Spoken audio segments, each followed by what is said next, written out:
Gives me time to take a sip of my tea.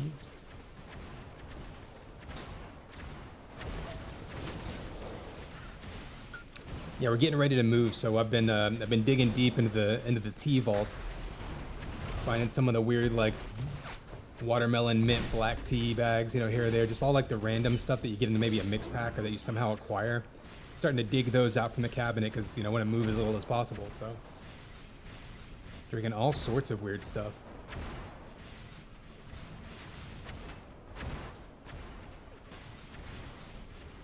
There's $1 million idea for you. Someone needs to market ridiculous flavors like savory teas. Go on like a sour cream and onion chamomile. That'll perk you up in the morning.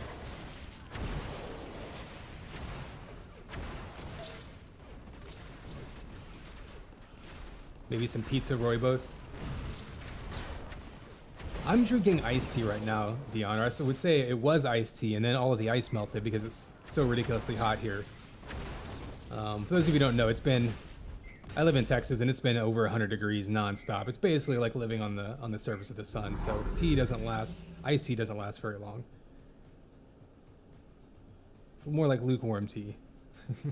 But all right, players are ready. Here is your countdown: 3, 2, 1, and it's game time, baby. ConX5 kicking you off. Second part of our match day here.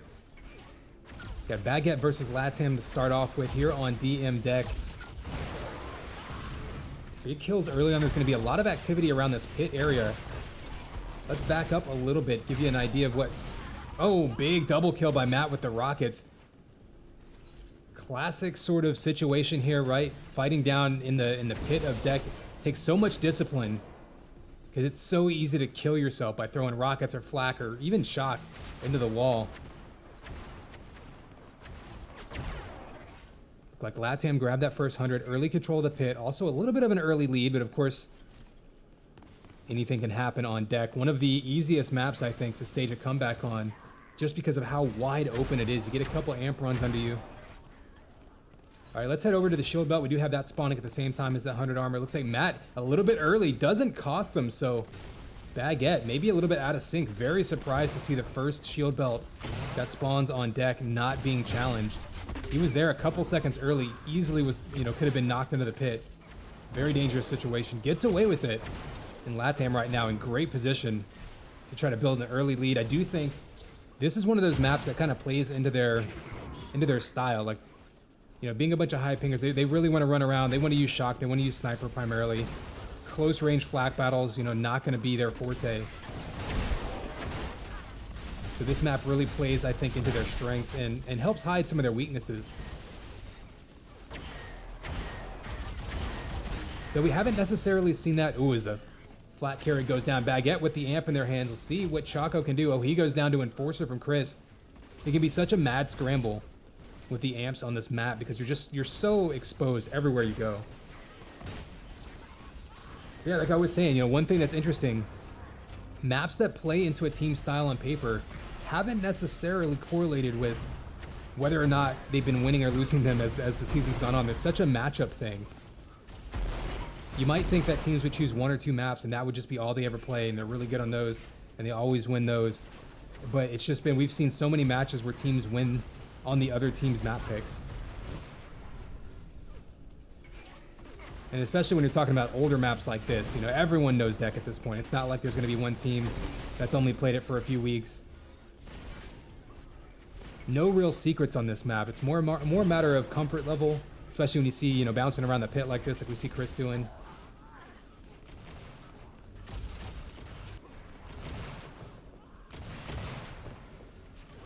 I think everyone remembers when they first start playing this map, how often you end up falling into the slime and dying. Obviously, you don't see that at a high level because everyone is used to that. Nice grab there by Mars. So this time we did see Baguette in position. Actually, let's head over to the amp now. In position for that belt, had perfect timing of it despite not even challenging it the first time, and then grabbing the second amp for themselves. So complete turnaround on that round of power-ups. Baguette in position, grabbing both. Another scramble over that amp area. You do see it on the ground. Mars is going to have it back in his hands, this time with the Stinger. And this is really dangerous on this map. Wide open map. Everyone thinks about shock and sniper, but the Stinger especially with that amp, can be so difficult to get away from.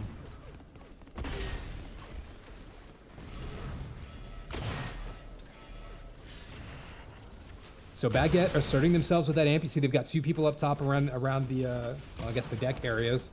Up on top of the ramps. Didn't get a ton of kills with that amp, but did kind of push LATAM down into the depths of the maps.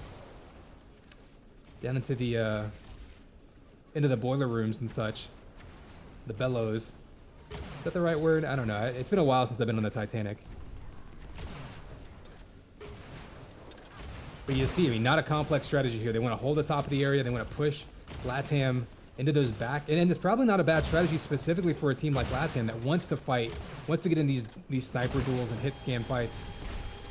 Trying to push them out of the open area and towards those tight corridors, make them fight with, with flak and rockets and link up close.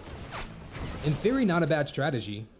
The only problem is it's pretty much the same strategy everyone employs in this map because you want to control this open middle area. So it's not going to catch them off guard, but if they can employ it, if they can control those power-ups and take control of the middle of the map, could be a big boon for them. Sorry, I thought the belt was coming up. It was Amp first. So Amp is going to go to Matt, and they're going to do the exact same thing. You see, they're going to push it right up top, grab Sniper. Not a lot of health or armor here, but Matt on another killing spree. It's the second one of the game. We've seen him with the, and there we go with the belt underneath it. So now he can be hyper aggressive. All he needs is targets. There's one. He's got another in front of him. He's going to push him off of that 100, get the double kill. It actually saves the 100 armor for his teammates. So a nice move there. Not only denying it while getting the double kill, but also avoiding grabbing it himself so that he can give it to his teammates, spread the love. And at this point, LATAM really firmly in control of this map. Two players on a killing spree at once. And once you take control on deck, you're going to get a lot of spawn kill opportunities just churning out those points. And we're still early on in this one. This is exactly what they need to do. Take a quick look at the scoreboard to see where we're at. Yeah, again, 2 killing sprees already for Matt.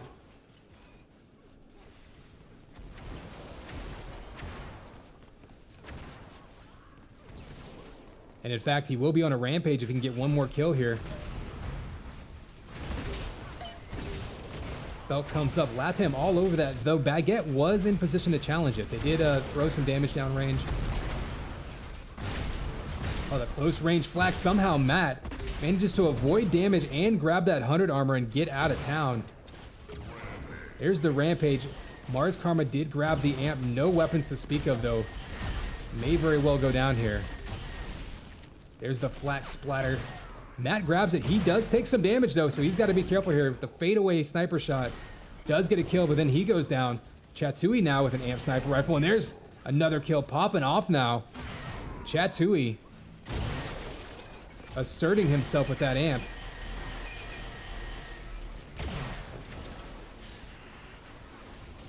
So LATAM just got themselves reset on the backs of that amp run by Chatui, who just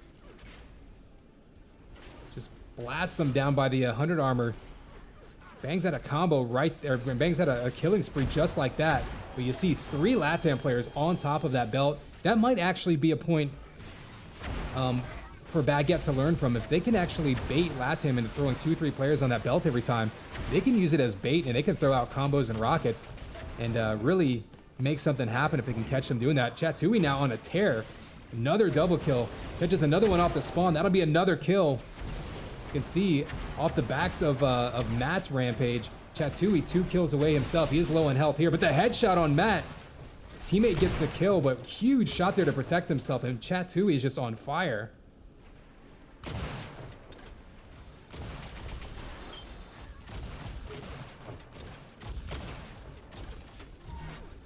we're gonna stick with Chatui for now. Actually, no. It looks like Crytek got the amp. Chris took out Chatui, and this is the LATAM's turn now. The power-ups in their hands to try to push through the map. So LATAM struck first. Big lead early on, upwards of 20-25 frags. Since then, they've kind of been trading runs back and forth. We're already past the halfway point, though, so LATAM going to be in strong position now. As long as LATAM can keep their hands on the power-ups, that's going to slow down any kind of comeback potential by Baguette. They're down so far at this point, down 28. Deck being such a small map, you feel like anything can happen, but that's really where LATAM is at this point. They just need to try to maintain some map control, you know, to try to keep their hands on the power-ups. They did a pretty good job of that. You can see 6-2 on belts, almost double the amp time, and if they can keep that up, Baguette's going to have a tough time coming back, but we've already seen the potential there. Chatui in particular going nuts, almost dropping a rampage on them in, I think, less than 2 minutes. It was super fast. So this next amp, though, is going to be critical. Baguette needs to really take control of the map. Ooh, the bait didn't work there. In fact, looked like Baguette actually lost a couple kills. And Baguette absolutely needs this amp if they want to have any chance to reassert themselves here. Oh, Mars jumps right over it. Crytek dives in and gets it with the boots. So important to control those boots. It just gives you so much more maneuverability in this map.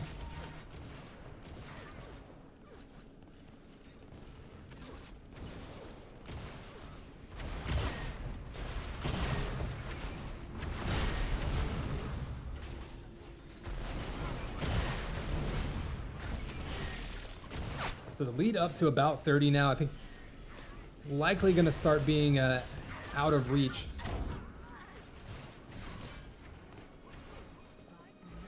Here's your 5-minute warning. So Baguette definitely showed some promise towards the middle of this match, but I think LATAM is going to end up being too much for them. Still 5 minutes left. We've seen crazier things happen on this map, but not very often. Look at that, 8-2 belts. Actually surprised that Baguette has challenged the 100 armors that well. LATAM has been all over it, but Pit, pretty even control back and forth. Amps and belts, though, just been completely one-sided.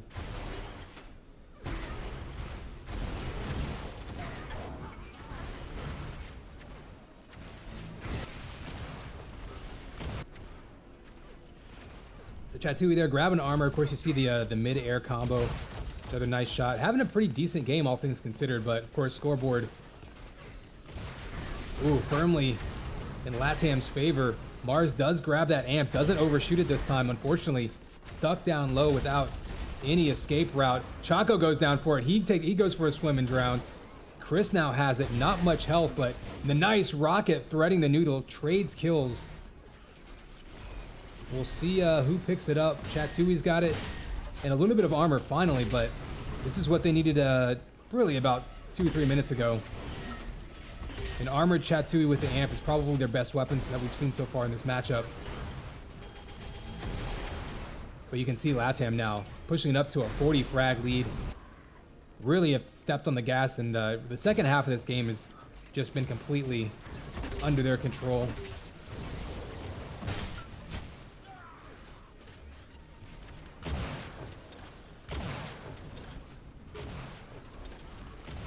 We saw Matt having a huge start to this game. Crytek, though, 27-13.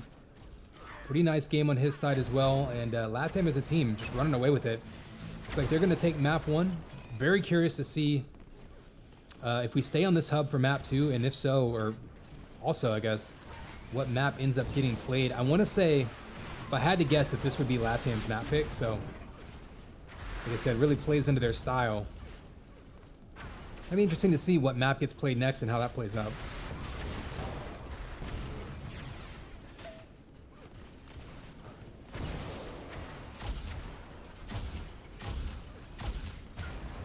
Amp did get picked up and immediately dropped. We've seen that a lot this game.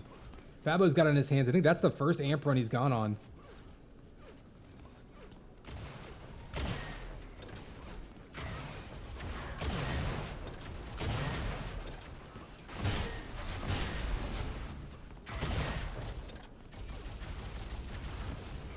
You can see we reached the 2-minute warning here, and at this point, I think we're going to have basically one more amp run. Well, one more amp run. 60-second spawn, 30-second run.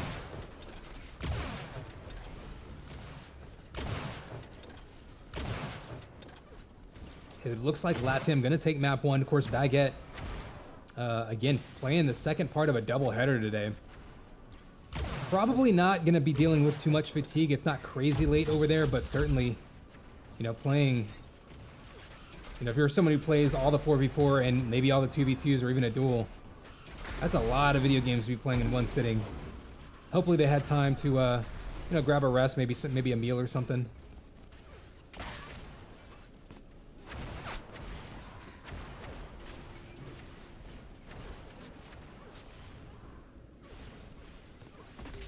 And final amp is coming up.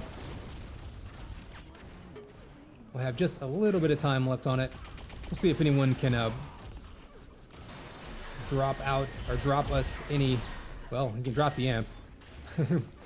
See if anyone can give us any highlight reel kills, any kind of frag video moments as we close this one out. Going to be all LATAM, especially just really coming on strong in the second half of this map. I mean, they opened up strong.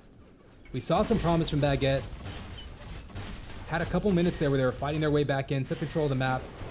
But then LATAM just switched it right back around and never eased up. I mean, they just really cranked out the points. And last 20 seconds, take a look at the scoreboard. No one player for LATAM really dominating the damage. That's actually a pretty interesting point to point out. I mean, look at the damage spread by LATAM. That's about as even as we've seen on any map for any team this season. You know, the KDR obviously is, you know, Matt having a hugely efficient game. Crytek 38 and 17 finishing strong. Nobody on LATAM actually scoring 5K points. Baguette, you did have Chatui, you had a great game, dropping a 5K bomb. But yeah, so really speaks to the even positioning, and we already saw, you know, some of their ability to spread out the armors. You had 3 different players with 100 armors, 2 of them with belts. Matt, of course, controlling that belt with Crytek, but all in all, I think a really solid, balanced game for LATAM, taking map 1 on deck. Again, though, very curious to find out what happens map 2 and see what map we even play.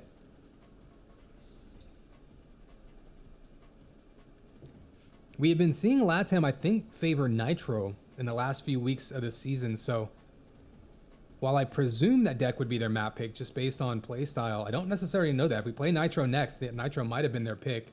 Looks like we're on Defiance, so if I had to guess, I would say deck. Probably more of a LATAM map. Defiance, if I had to guess, again, I would presume Baguette picked it.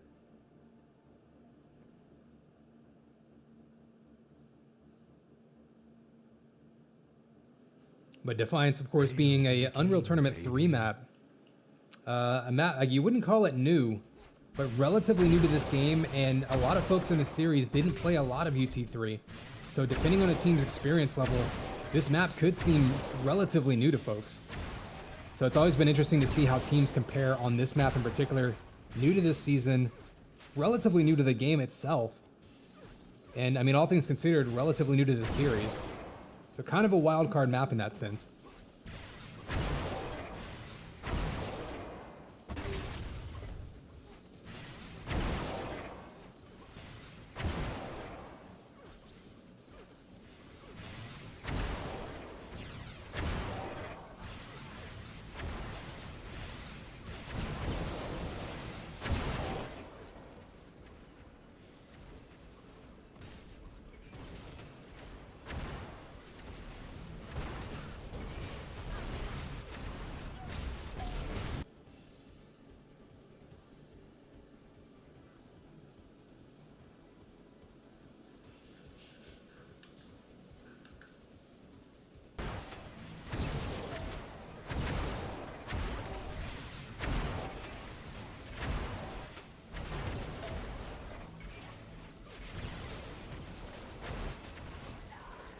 All right, looks like we've got all the players in this server just need to team up. It looks like pretty much the same lineup between Baguette and LATAM, so no last minute adjustments. We know that LATAM in particular, I know that they have a couple more players around, but they might be saving those for duel.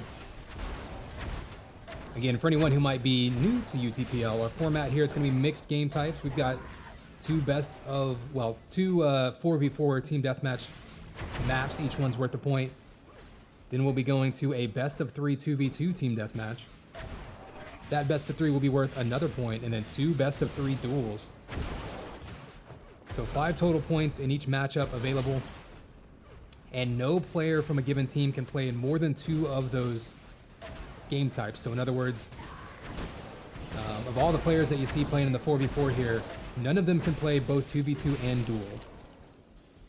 So in practice, what you often see is teams having a dedicated dueler or 2, or maybe have half of the players in here will play duel and the other 2 will play the 2v2.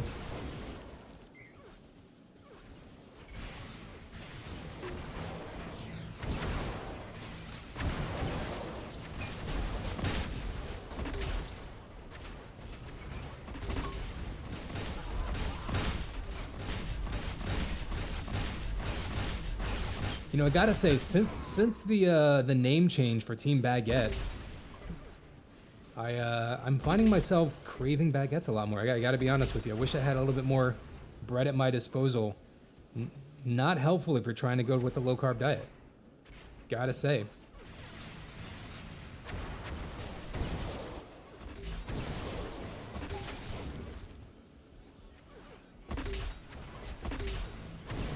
Maybe they should change their name to like Team Celery Stick or something, you know? Don't be such an enabler.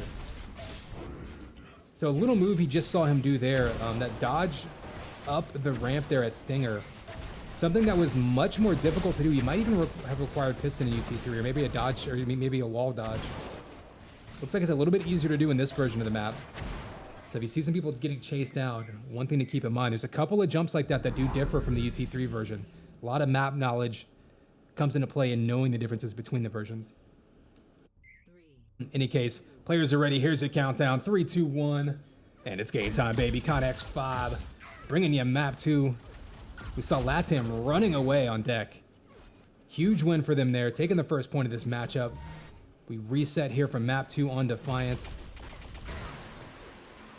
Now, what we've been seeing, we'll back up and take a look. We're actually in that room right now. This room right here with the sniper rifle. Sniper rifle spawns to the top there. 100 armor vest will spawn down on the dumpster. You've also got health vials that back by the sewer, health vials on top, and the damage amp over here. That has been one of the key focal points for a lot of teams in this map.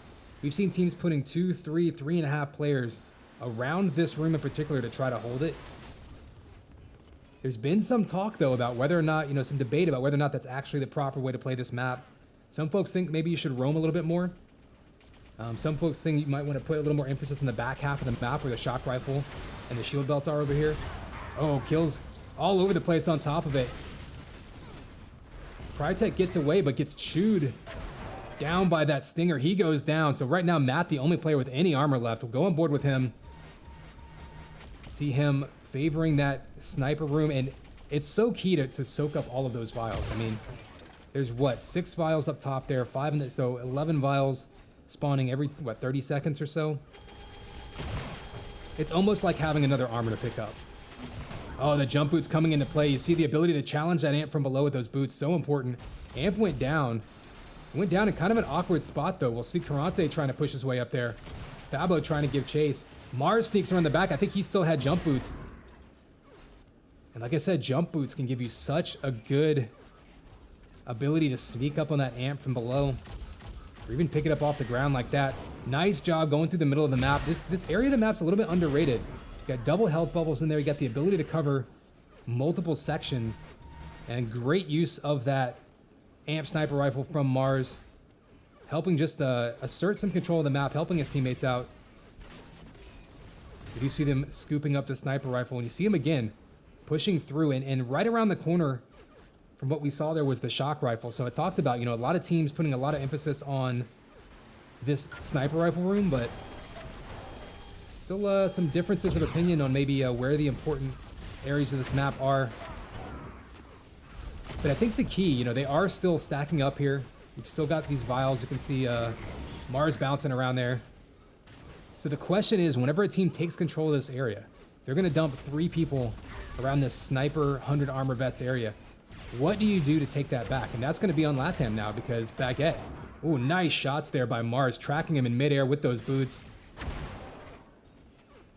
Amp is up right now. He's got the sniper rifle and a little bit of armor. Oh, he would have got a kill there if he hadn't missed the Amp. Does finish off Crytek, so fortunate that he didn't give up a kill there. And the 100 armor in his hands. Now he can be aggressive. Matt feeding him some plasma from the backside. That's not really going to happen. And Chris at this point just playing ring around the rosy, biding his time. Oh, he does go down. Allows his teammate to circle around and get the kill. So they're going to have maybe a couple of seconds of amp time left. We'll see if LATAM is able to push in now to the sniper area. You got the 100 armor vest there spawning right now. Fabo's right on top of it. He's too weak though. Chris jumps in and grabs it. We'll go on board with Chris. You can see they made their push right there. 3 people coming in, knocking Karate off. So we got a tie game in LATAM now. Taking control of that sniper room. And again, making good use of the middle of this map. So remember, compared to the Unreal Tournament 3 version of this map, this one's got a little bit different connector pieces in mid. So some teams having to change some of their old habits to get through, but you can definitely travel across the map very quickly, kind of deceptively quickly, if you learn those routes. Go on board with Mattis. He's got the armor. 10 seconds till the amp spawns. So we're going to give you a quick look at the scoreboard. You can see pretty much dead even on damage. Amp pretty much one-sided at this point, but still a lot of time for that to even out. 3-1 belts, dead even on 100 armors. Amp is up. It did go to Mars again, who's been on top of the amp this game. We'll see what he can do with it this time. 20 seconds till belt spawns, so that now it's decision time. Do you use that amp to try to knock them out of the sniper? Or do you use it to try to take control of the belt? Looks like they're opting to push towards sniper. He's going to head over to belt now. Spawns in 3 seconds, and he doesn't really have many weapons at his disposal, but he just sneaks right in and grabs it. So LATAM there. Not sure whose responsibility that belt was, but it looks like they maybe lost control of it, or lost timing of it, I should say. It's Mars right there. You can see completely out of ammo. Yeah, he had amp, but he had 55 HP and pretty much only an enforcer and was still able to walk right in there and grab it. So pretty, I should say a huge turnaround right there for Baguette and trying to reassert themselves in this map. These teams have kind of been back and forth, trading runs. Oh, the chase down low. Again, another section of the map that looks quite a bit different than it did in UT3. LATAM is all stacked up in that rocket room underneath amp. 100 armor comes in. Karate swoops in and steals it. He's taking a ton of damage. We'll go on board with him being chased down by Matt with the rockets. Matt goes down to the enforcer spray. And we do have the belt and amp both spawning soon. We'll head up top, take a look at this amp. We'll see if anyone tries to come low with those jump boots. You get jump boots, you can move through the middle of the map so quickly and challenge this. Oh, we saw a piston from down below. I don't think we've seen that so far this season. Matt got it, but took a ton of damage. Wasn't expecting that piston up top and the link gun. And now he is chased down to the bottom. He's got nowhere to hide. Luckily, his teammates come in and the amped headshot. Just unnecessary. And another one, this time on Mars. Facing down Matt with an amp sniper rifle is always a scary proposition. Oh, and there's the killing spree. Remember how weak he was and how he was trapped back by those vials? Nice patient play by Matt to dig himself out of there. Now in a killing spree and back up to 100 over 50. Really smart play there, just to play this in survival mode. He didn't decide to dive out and try to hit, 10 shots in a row without getting touched. Just waited back, let his teammates come in, let him help him. A very smart, solid play there by LATAM and maintaining this 6 frag lead as we approach the halfway point of this one. But still, plenty of time for Baguette. We've seen them go back and forth. Oh, the nice mid-air sniper and the pancake on top of the goo.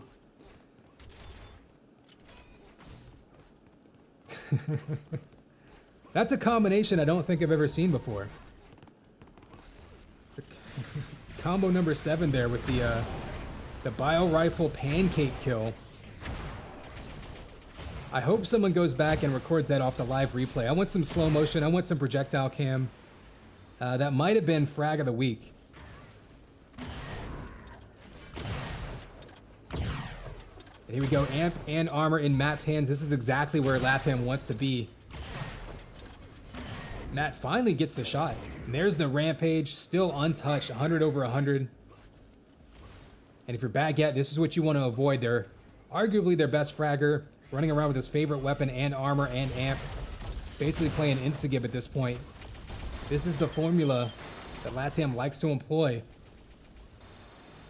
See their map choices very much informed by just this very strategy. And now up by 16, so really taking control of this map. We saw them do that on deck early on. Once they took control, they really just cranked out kills, built an insurmountable lead. Baguette actually had their moments in deck, staging kind of minor comebacks, but once LATAM clamped down, they didn't really give them much of an opportunity to do anything. We'll see if that happens now, or if Baguette can once again answer back. We've seen them take back control of that 100 armor area a few times. We do see Chatui this time grabbing 100. We'll go on board with him. Amp spawning in 15 seconds and belt spawning in 10. Those will both be critical right now at this point in the map. You can see already up to a 15 frag lead now. We saw Chatui knock out almost a Rampage in deck practically instantly once he grabbed amp, but no opportunity to get this amp. So Crytek's going to be running around now. Double damage with that Enforcer. Still going to be scary, but facing down. Ooh. Flak balls to the face. He's down to 10 HP. He's going to be on the run. Eats some link gun. Gets some damage output, but finally goes down. Chatui now has the amp in his hands. And so a little bit of map control asserted by Baguette here. The question is, what can they do with it? Can they churn out some kills? Try to fight their way back in. They're only down by 13, now 14.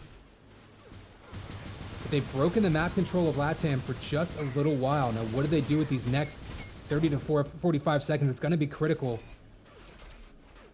We've got shield belt up. We've seen a couple of times, though, where the belt hasn't really been contested. Here you see Chaco and Fabo fighting with the pistols, waiting for that shock rifle to spawn. Looks like Fabo's going to circle around. He has timing of that belt. LATAM all over it. Look at that. 3 players waiting on that belt. Chaco did come around the corner with that shock rifle. Gave up the belt to grab the weapon. Unfortunately for him, Crytek's behind him, and Matt gets away still with the 130 armor. So Matt now getting completely stacked up, 150 over 130. This is as tanky as we've seen anybody be in this game so far. If he can get a shock rifle, or excuse me, a sniper rifle in his hands on top of that shock rifle,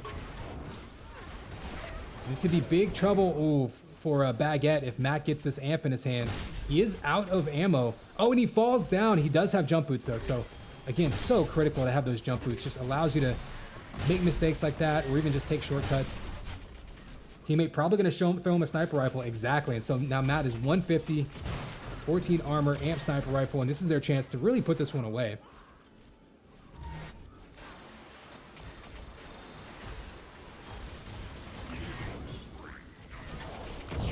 Oh, Matt with the prediction shot. Saw him, didn't try to flick it. He basically guessed where he was going to be. Didn't connect. Hits the next 2, though. And we're back pushing towards a 20 frag lead, up 17 now, 18. And more importantly, control the map firmly back in LATAM's favor. And this could be their chance to put it away. If they can crank out some kills, catch people off the spawn in this next, 10 seconds or so. Matt East rockets from behind, though. Mars with a direct hit rocket shuts him down. Almost up to 20, though, so this is Baguette's last real opportunity. Gonna be running out of time here soon. Take a quick look at the scoreboard at this point. Still very close. Look at that damage differential. Only about 400 points of damage difference. Pretty even amp time as well, but 8 to 3 belts, 14 to 8 on the 100 armors. And I think that's been the difference in this game so far, really, is LATAM. Pretty even damage between these two teams. Even closer now, dead even damage. But when you're running into every fight with that much more armor, and you see Crytek grabbing another shield belt, and amp is up as well. If Crytek can fight his way over. Oh, he does it. So Karate with an amp sniper rifle. Here's an opportunity now.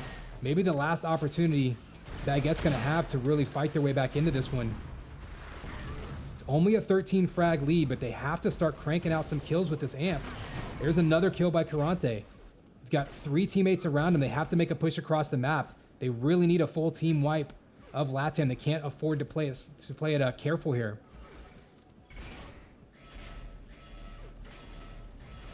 So Karate opted to sit back, grab the armor. They do have control of that sniper area now, and only a 10 frag lead. They've cut the lead in half on the backs of that map control. Remember, they took the armor, they took the amp. And with 2 minutes to go, this is really, really tense moments. This isn't... It's kind of a medium-sized map. It's not a super tiny map. It's not something like Deck where you can just close your eyes and cough and hit 3 players. They're going to have to be aggressive. They're going to have to run into potentially some ambushes by LATAM. Fabo jumps in, gets the kill. 100 armor does spawn. Who's going to swoop in and grab it? Looks like Mars gets it, and a couple more kills coming out. Maintains only a 10 frag lead. 90 seconds left. LATAM being aggressive. You can see them lined up across the top of this map, trying to end it now rather than being defensive. And they do get the kills, pushing it back up to 13 frags, and that might do it. Amp is going to spawn in 5 seconds. And it looks like LATAM pushing in. You can see them, just this wave of blue overtaking the top of this room. They all came in together. They swept through, knocked Baguette out of it, and that was the last chance Baguette had. So great coordination and communication by LATAM, snuffing out that last opportunity that Baguette had. They pulled within 10 with about 2 minutes to go. But again, LATAM with the answer. We saw that on Deck as well. Baguette, big push to come back towards around the middle of the map. LATAM didn't panic. They reorganized and they countered. So I think what we're seeing from LATAM here is definitely a team that is maturing and really getting used to playing with each other. They've had a pretty consistent roster the last couple seasons. And that's the kind of fruits of that. When you play that many matches together and you're in that many situations, you've been in comebacks before, you've been in situations where other teams are trying to come back, you've kind of seen everything. You get a lot more confidence in your ability to handle those situations and not panic.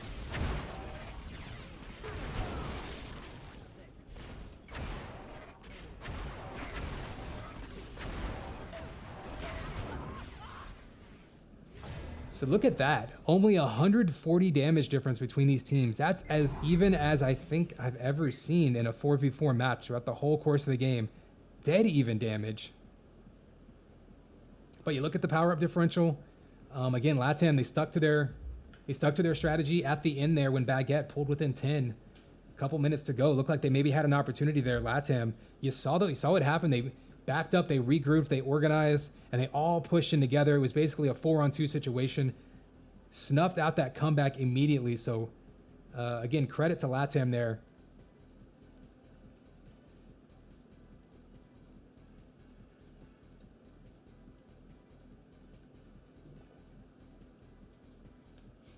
All right, so 4v4 portion down, both points going to LATAM. I'll give you a quick look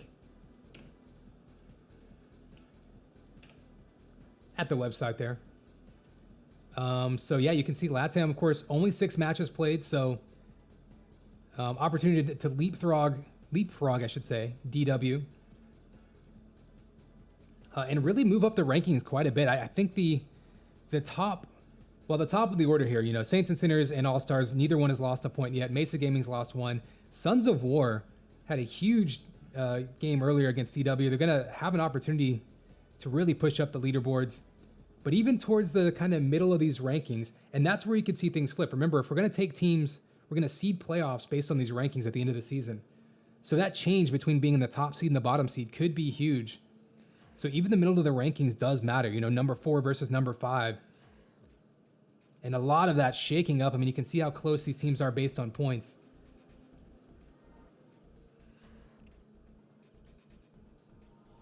And of course, we've got Baguette versus LATAM playing now. The second game of the day for Baguette. SOW will have another game against All Stars coming up next. A huge game there. And then Mesa Gaming making up their game from last week against Shooksters. That kind of had to get rescheduled. So that'll be our late game today. So again, a long day. I already had 2 games this morning brought to you by Dusik. The elusive rare 5-match match day here in UTPL Season 3. So apologies if my voice is quite hoarse by the end of the day. Let's see, we do have the 2v2 server up. Gonna jump in there for you. Another day, another version of Rankin.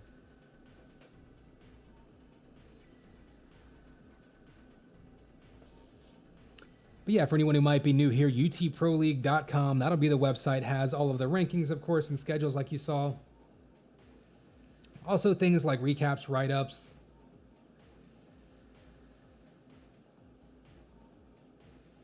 And of course, you've got all the Raise Your Edge gaming stuff. Obviously their Twitch channel here, social media stuff.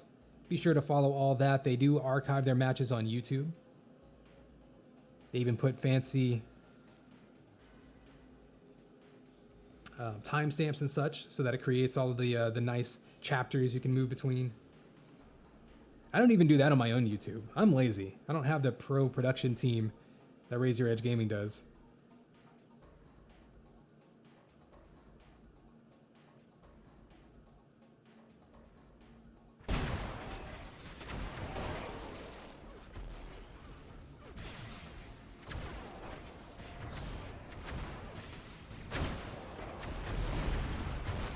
All right, and we do see Matt and Chris taking the 2v2, so means Matt will not be playing in duels today for LATAM.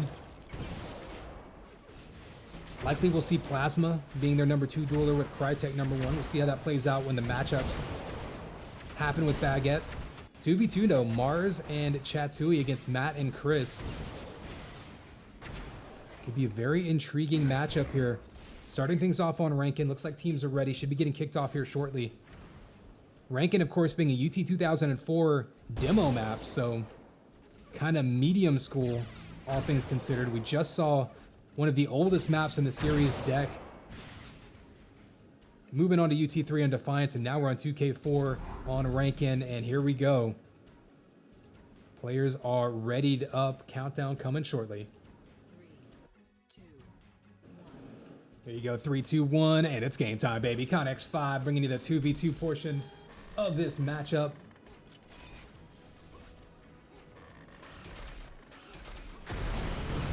Chris up top with rockets, looking to knock him off of that sniper. A little bit late to the party, though. You can see sniper and shock both going to Baguette. Pretty smart move. Obviously, those are going to be favored weapons on this map with all the long sight lines and relatively open areas.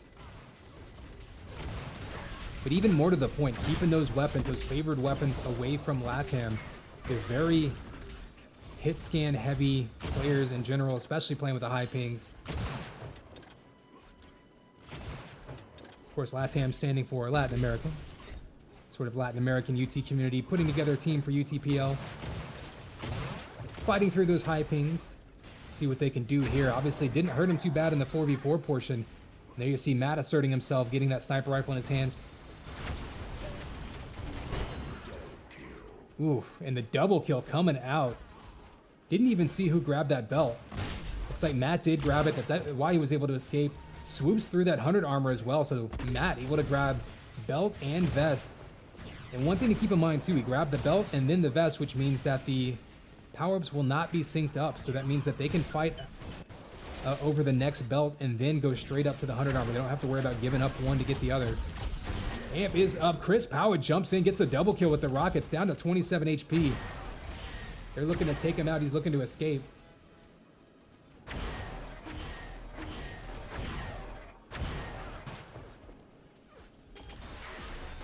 Oh, and he goes down. Amp is going to be now in Matt's hands.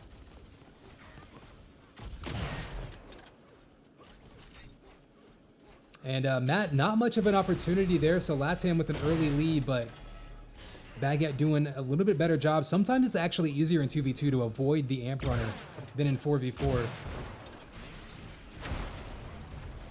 In this map in particular, that strategy can really come into play. So we got a while to the power-up spawn. Take a quick look at the scoreboard. Sorry, scoreboard. Scoreboard, there we go. Click the right button.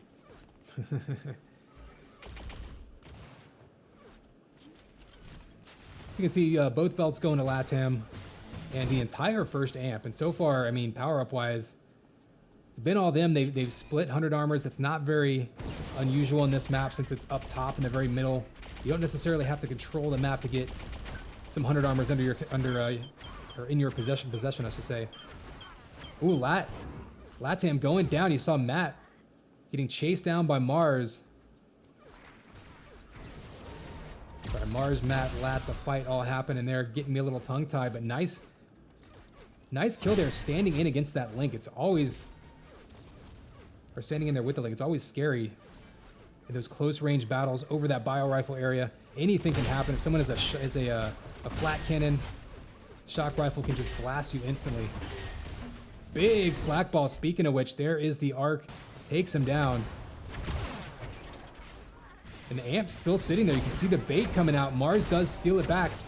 I think it expired, or maybe it died right before he grabbed it, so risk doesn't pay off, but now he's close range, and this is what I was talking about. That flak can just juice you into pieces.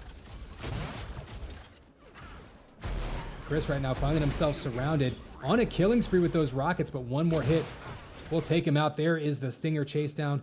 Chatui managed to grab the 100 armor, but he eats a rocket. And these teams right now are just brawling. Nobody able to assert any real amount of control. We do have the belt spawning in 5 seconds. Matt's in position for it. LATAM looks like they've got a little bit better position for this pickup.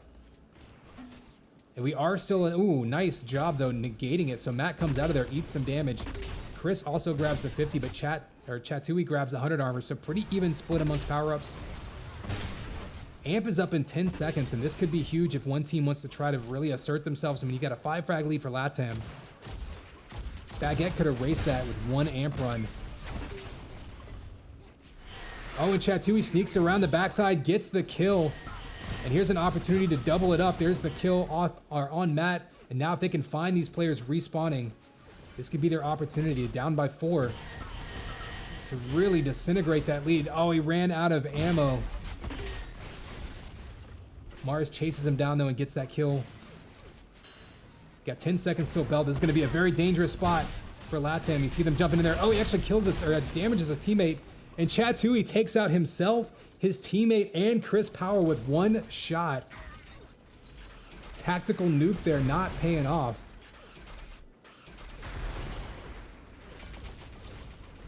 But they are able to cut it to a 4 frag lead. So Baguette right now I guess we'll say they disrupted. I wouldn't say they got the best of that fight. They did disrupt LATAM, though. Big flak damage coming out. And there's the nice flak primary chasing Matt down from above. Mars able to get the link gun finish on the other side, down to a 2 frag lead. Down to a 1 frag lead, and this is one more shot is all they need to tie it up. Oh, and Matt stands in there and gets that close range kill. And you saw the concentration by Matt. Able to keep timing of that 100 armor vest. Scoops it up mid-fight, basically doubled his health in the middle of the fight. And then the 180, no scope, flak primary, then dunks another one on his face. And the amp sniper rifle. So a nice answer again by LATAM. It seems like every time Baguette stages a comeback in this matchup, LATAM is right there to answer, doesn't panic. And now we're back up to a 5 frag lead, make it 6 with the amp sniper rifle and the shield belt. So not only did they keep their concentration, not panic, regroup, and fight back against that comeback, also kept perfect timing of the power-ups, and that is absolutely huge. A lot of times people get so caught up with the combat and the fighting going on and the positioning, they completely forget to keep track of the power-ups. LATAM has been on the nose all day with their power-ups, perfect timing, and that's allowed them to walk into some of these situations. I mean, you see that 6-0 shield belts.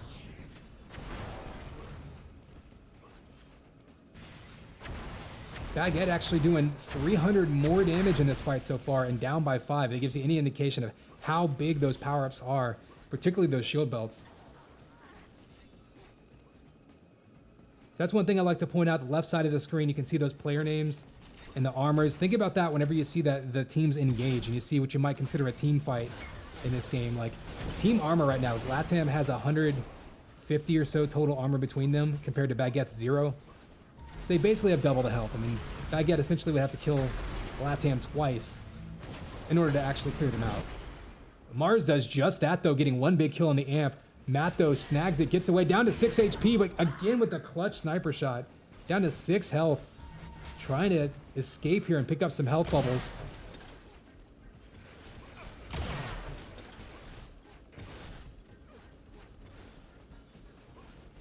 And you can see Matt now just kind of putting his back to a wall, trying to survive. Trying to keep his opponents at a distance, maybe get another free shot on them here or there, but otherwise, mostly concerned with survival, but Mars catches him. That is the danger. Anytime you dive out for that 100 armor, it's going to be right in the middle of the map. It does get grabbed by Chatui. We'll see if he decides to challenge that belt. Ooh, he gets there a little bit late. Chris is going to grab it. And is that's still 100% of the belts for LATAM, right? Yeah, still not a single shield belt for Baguette. 800 more damage. Still down by 7. They're going to have to find a way to get some of these power-ups, or at least some of these shield belts, under their control if they want to have any opportunity to come back. We're past the halfway point. They've been hanging in there and obviously been fragging pretty well, but LATAM has had every advantage, and you do see a little bit of armor stacking up on Baguette's side now. I think they grabbed a couple 50s. It's going to allow them to get 1 kill, pull within 6.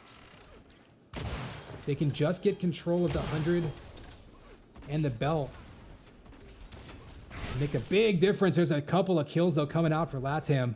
A couple of flat primaries have been huge around the middle of the map.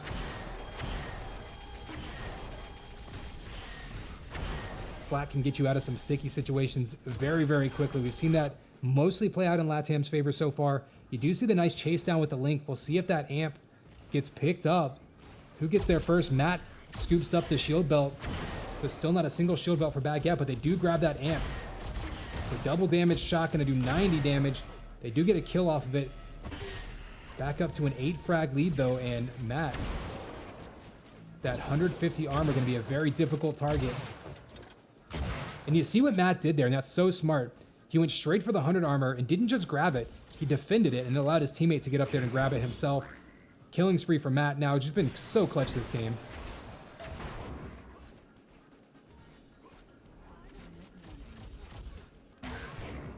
Oh, the nice headshot there.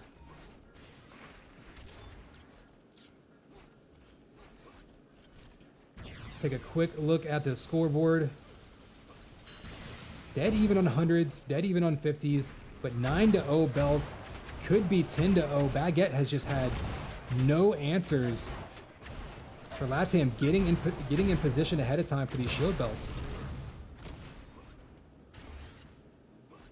And now, if Matt can get this amp and go on a nice run with it, that could be...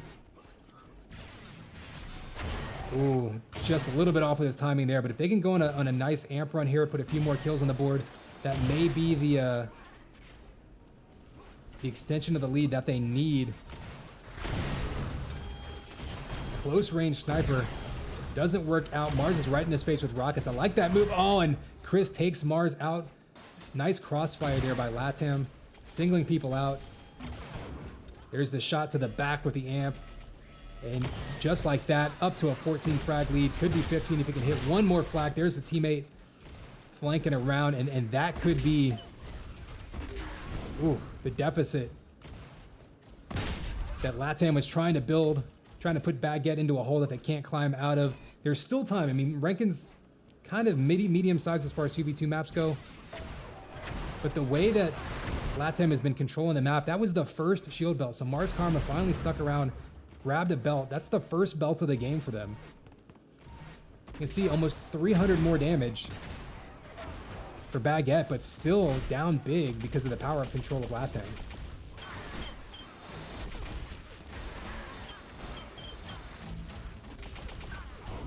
All right, down to an 11 frag lead. So if Baguette, again, grabbing that belt for the first time will totally change the complexion of these team fights for the next minute or so. Amp is up. If they can get an amp run in here, this could be very interesting. Chris is right in his face, down to 10 HP. Has to run away. Can't be too aggressive here. They need a sniper rifle in his hand so he can... Oh, step back. He does go into killing spree. Gets that combo through the middle. He doesn't want to give up this amp. Falling back. Goes down on the belt, and the belt gets picked up by Matt. And a bit unfortunate there. He's trying to scoop up the belt to survive. Instead, Matt gets the amp and the belt just by the matter of a millisecond there. So still only an 11 frag lead, but that power-up control swapped right back over to LATAM's side. We're going to go on board with Chatui, who has the 100 armor. And this is where they have to kind of go all out here. They can't really afford to be tentative. There's one kill. One shot coming out, but again, Matt had that shield belt. It makes all the difference when you're walking into a fight like that.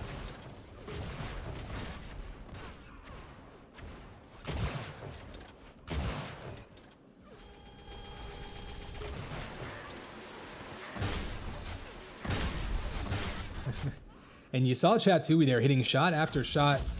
And you have to imagine that's how it's felt all game long, with the power of control being so firmly in Baguette's favor. They've just been doing so much damage all game and not getting kills.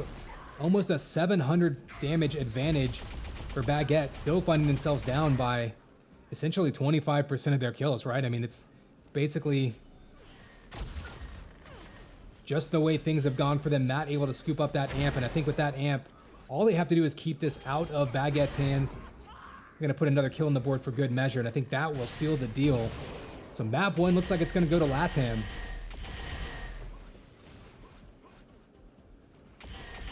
We sometimes see this in duels, right, where one player controls the map, controls the power-up so well that they can do less damage and come out on top. You don't often see that in Team Deathmatch. Occasionally you do. I think we've seen it once or twice on UTPL streams, but perfect textbook example here. LATAM just all over the power-ups.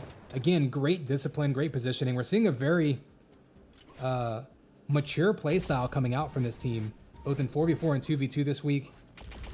Again, it's a team that's had consistent rosters throughout the last couple seasons, and I think that's really, really coming to fruition now. And this is one of those teams that you got to keep an eye out for. Like I say, you know, it's not about how you start the season, it's how you finish it. If they can keep getting better and keep playing with these kind of fundamentals, they're going to be a very dangerous team in the playoffs. So still a 10 frag lead, pretty much staying even the last couple minutes. LATAM going to ride this one out. Map 1 will go to them, but again, this is a best of 3, so Baguette down 1, but certainly not out. Every opportunity to come back and grab the 3rd point that's up for grabs in this matchup. But LATAM coming up huge in map 1, almost a 5k bomb from Matt as far as damage goes. Pretty even spread of damage there for Baguette. But just couldn't get control of those belts. They end up with 2 shield belts by the end, but 12-2. I think it was up to 10-0 at one point with a few minutes to go. So, I mean, really, LATAM just all over the power-up control. We'll see what happens in map 2, though. It's going to have a completely different feel depending on which one we're playing. I'm very curious to find out where we go.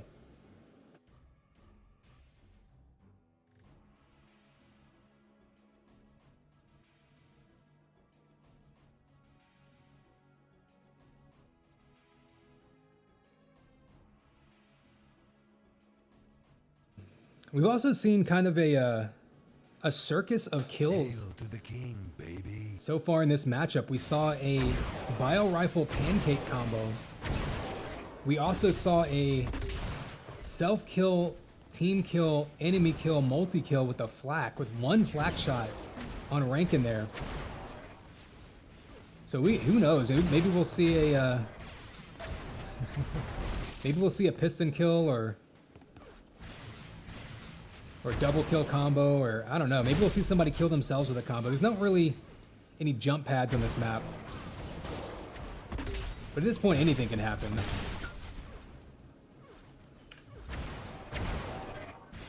More than anything, what we're going to need to see from Baguette is better control of the power-ups. This is a map that's a little bit more methodical, so shield belts in this map, and an amp for that matter, are in kind of self-contained rooms that you can get there early and really zone the other team out of. You can kind of hold it like it's a base and you know, capture the flag or something. So you have to get the power-ups even earlier than Rankin. But once you do, you can fight the other team off. I'm not sure who that benefits more. It benefits Baguette in the sense that you don't have to have perfect timing. If you have an estimate, you can just get in the habit of getting there extra early, and if you're there 9 seconds early instead of 6 seconds early, it's really not as big of a problem on this map. It'd be a problem on some maps. If you get to the amp on Rankin too early, you're just a sitting duck. On this map, you're not as vulnerable though. So in some ways, it requires a little bit less precise timing, but you still have to be disciplined and get there early. So we'll see how it plays out for him.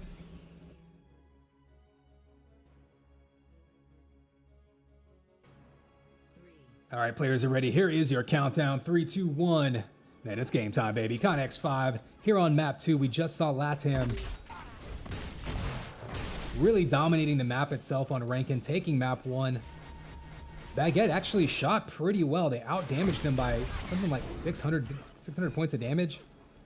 But 12-2 shield belts really made the biggest difference there. LATAM playing very disciplined, really the fundamentals coming through.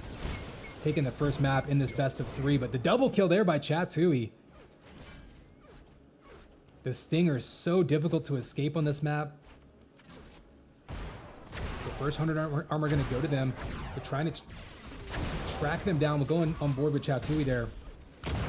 Looking for some spawns to take out Baguette. Up big, 5-0 in less than a minute. Huge start for them. This is exactly what they needed if they want to take this map and force a tiebreaker. Still plenty of time for LATAM to assert themselves, but look at that. First shield belt. Looks like, ooh, it may or may not go. Actually, no. Chatui does steal it right in front of Chris, but Chris, with that flat cannon, jumped in, put a ton of pressure on him. And actually, ooh, feeds him a flat ball there, smacks him in the face with a smiley face. And another flat. Chris right now going nuts with the flat cannon. Tons of damage output.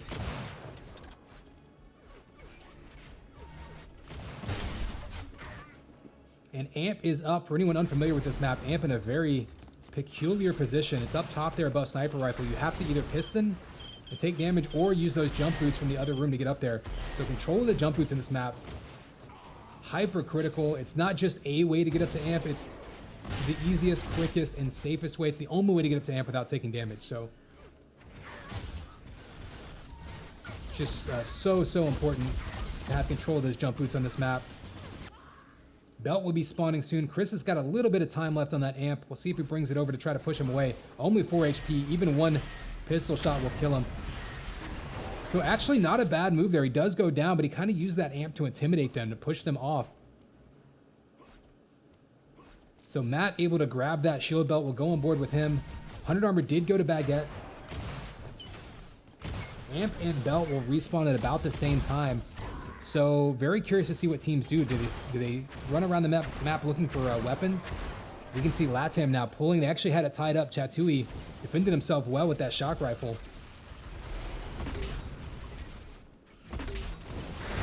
Oh, Rocket's coming out big. Flak primary. Oh, just dodging that rocket as well and stealing that 100 armor and having those jump boots. So important.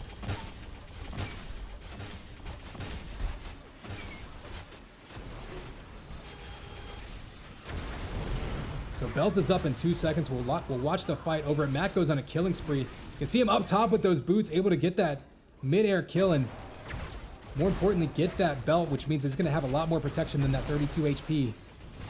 In position for Amp. Amp is up now, but he doesn't have boots. He may decide to piston, so he's going to take a little bit of damage. Piston up top, get the Amp, and now Amp sniper rifle, but unfortunately doesn't have any health, so then he basically dropped that Amp down, handed it to Baguette, and now Baguette evens it back out, looking to take the lead. Remember, Baguette was up 5-0 to start this game. I think it was 7-2 at one point. LATAM came storming back, takes the lead. It's a tug of war at this point. Oh, Mars Karma. Big combo there. That was a dangerous one. Almost took out his teammate. They do get the kill there and take the lead back. 100 armor will be in their possession. Looking for some health and maybe those jump boots. They are up. I've already seen how important those can be. Oh, but Matt coming around the corner. Smart play there. Knew exactly how weak he was. So Baguette's got a little bit of an armor advantage coming into this fight, but Matt jumps in and steals the belt. They're just back and forth. These teams trading power-ups at this point, trading frags. We're only about a third of the way into this one, but already we're seeing a much more even matchup than we saw in Rankin. Largely on the backs of the power-ups. I mean, you see slight advantage for the 100 armor for Baguette. Only a slight advantage for on the shield belt for LATAM. And the scoreboard bearing that out. So you look, you see got a Amp coming up in about 10 seconds. 100 armor coming up in about 13. You might actually see people go for the 100 armor first, since you have jump boots over there. So Amp is up here. Do they want to piston up to it? So it looks like Matt's going to go down. They're going to send... Oh, Matt actually... Yeah, Matt goes down to the goo. Chris actually goes up top. He's got a weapon, but he doesn't really have any armor, so... Nice shock primary there to push Mars back. Shield belt up now. Ooh, Chris... A little bit out of position there, and unfortunately for LATAM, unable to use that amp to control anything. They're going to back up to the 100 armor room. It does spawn in 10 seconds.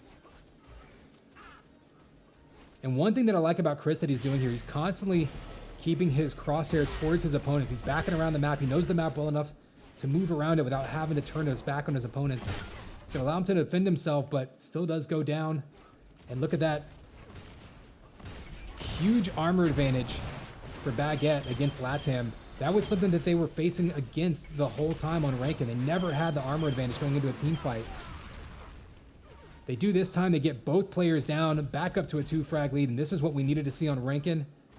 And this is what we've seen so far in this match. Baguette. Much better control of the armor, and it's really paying off. You can see again about almost exactly a 400 damage lead.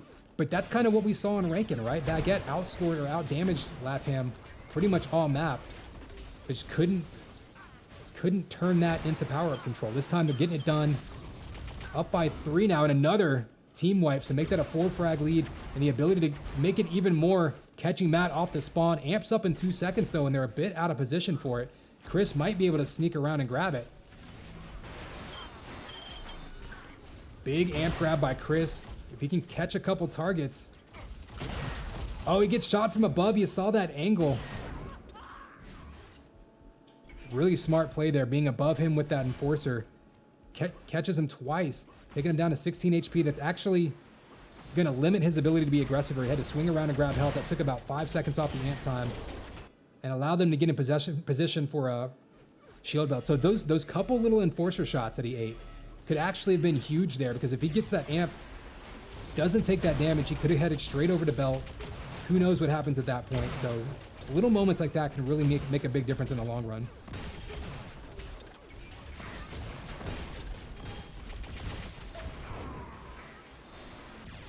Big scramble over the belt area. Belt already spawned and got grabbed, but kills going out back and forth. And Baguette, the last couple minutes, turning it to an 8-frag lead, just slowly grinding their way up, trying to push towards that double digits.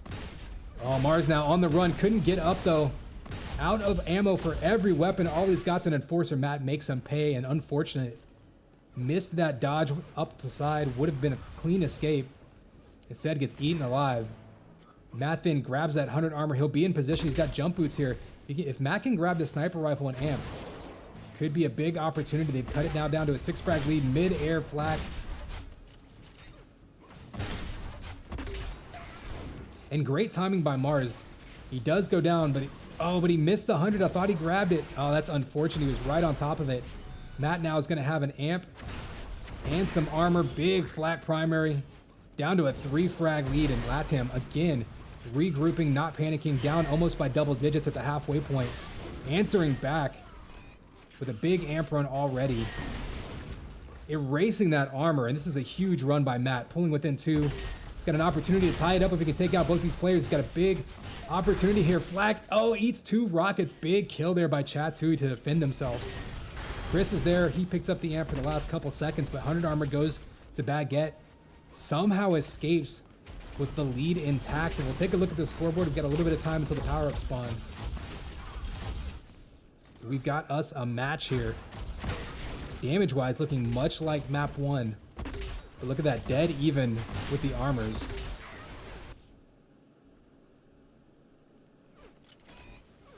I think what could end up being the difference maker is amp runs. If we can see one team control the next couple of amps, I mean, it's only a 4-frag difference.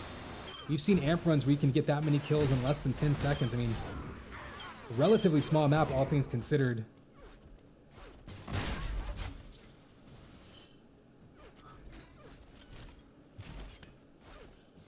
Oh, nice movement there by Chatui.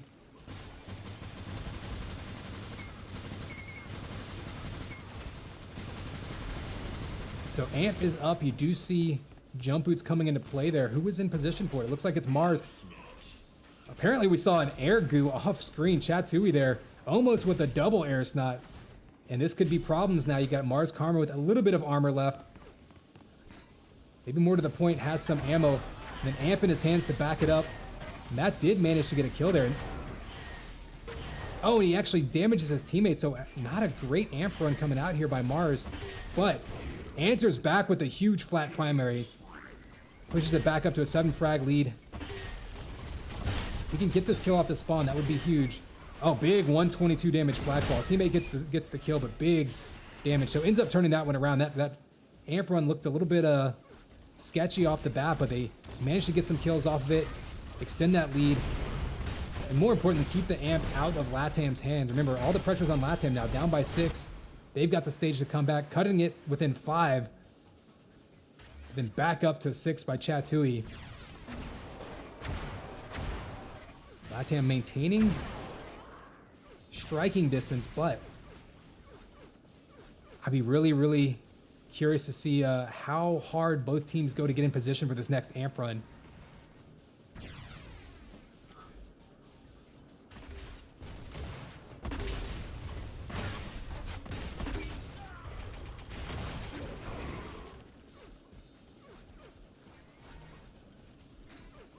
So Chatui does snag that belt. Up to an 8 frag lead now. This amp is up now, though. I think we're going to see some fighting over the 100 armor area. We'll go down there. Jump boots are up.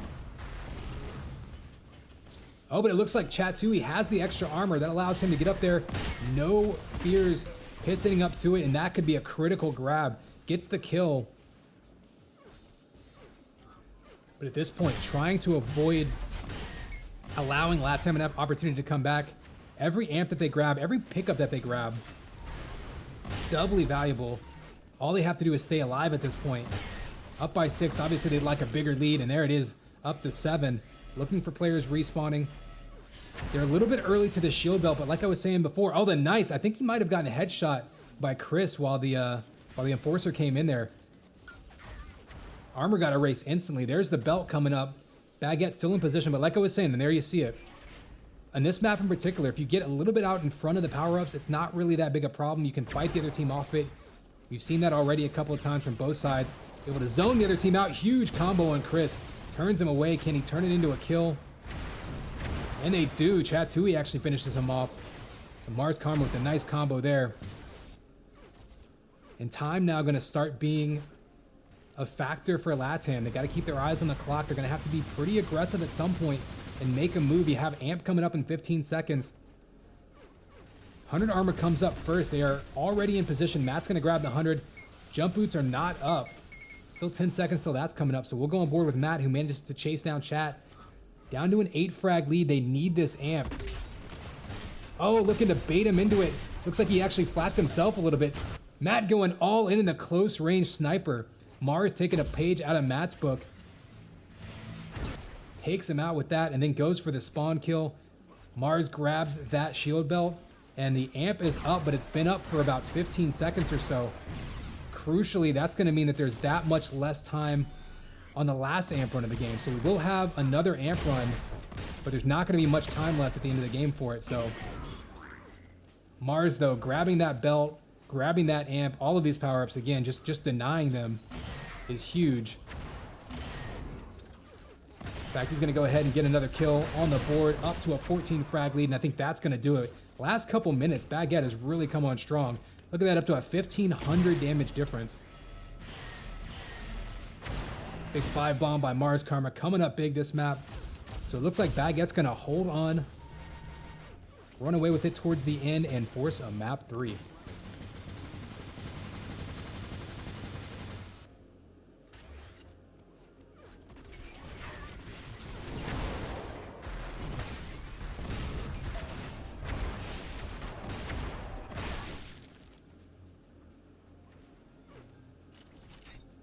So LATAM with a little bit of an opportunity here to cut into the lead, but I think they're just going to run out of time. Not a map you expect to see 10 kills coming out that quickly on. You can see Matt coming up pretty big. I mean, 4,400 damage. Mars Karma, though, really the standout player of this one. Great teamwork, though, from Baguette. We saw over and over one player be engaged and the other player come in, swoop in from the side, and finish the kill off.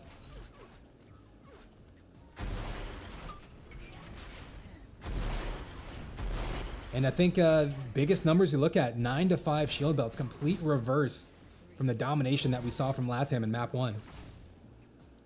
So there you go, map 2, switching sides here. Each team will take one, and we've got a tiebreaker coming up next.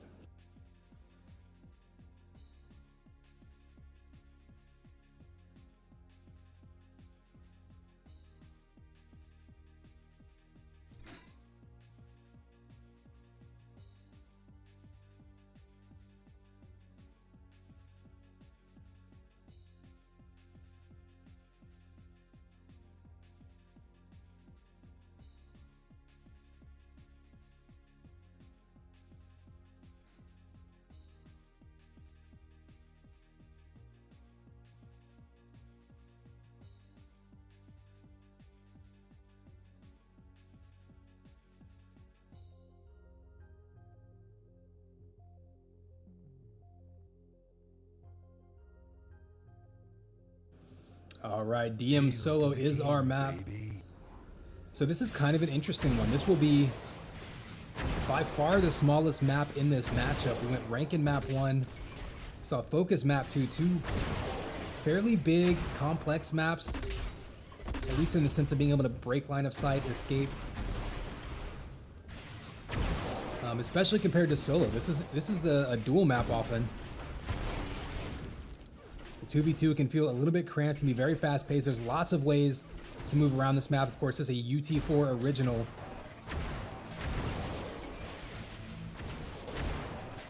So we went from kind of the middle school map on Rankin, a couple UT4 newer maps.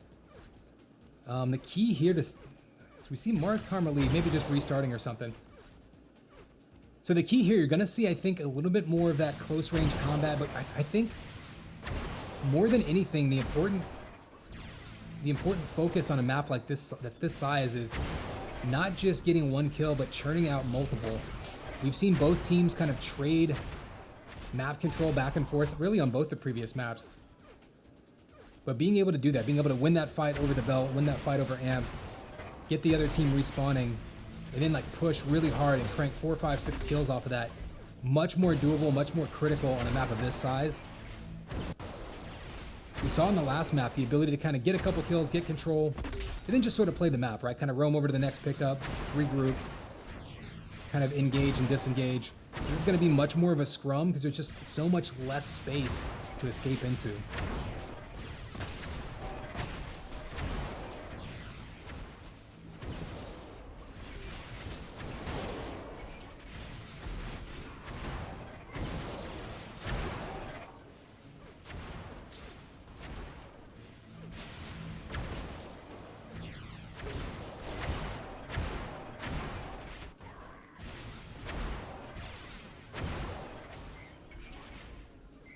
All right, looks like teams are ready. Map 3 coming up right now.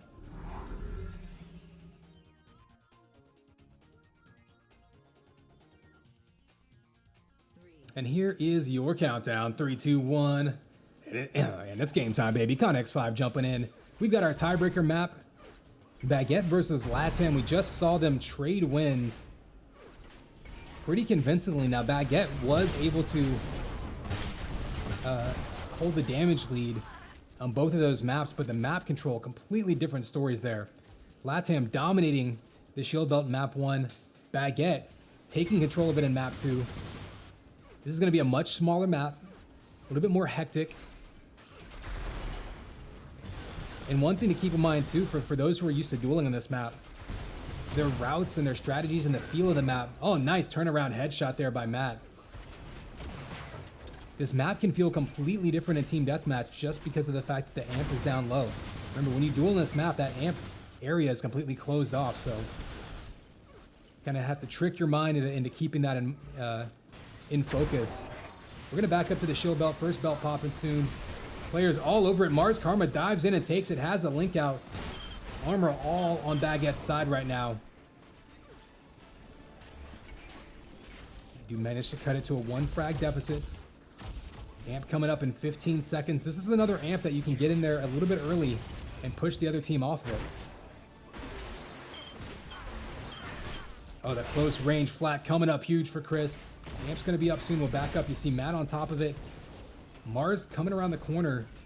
Trying to fight him off it, and he does. Gets the kill and the amp. So nice rockets there by Mars. It's going to allow him to look for that sniper rifle. It's not going to spawn yet, but he can at least keep it away from the other team. And he gets the air rocket on Chris. Chris peeking at that sniper rifle. We know that LATAM is going to favor that weapon, so not a bad move. Just presuming that they're going to be hovering around it at any given moment. Throwing spam down that direction. Smart move, gets the kill, does go down there fighting over that belt. Belt is up. Oh, and a mid-air kill by Chris on himself. I'm not sure if he did damage to chat and then the splash damage killed him or what, but we've just seen some weird kills in this matchup already.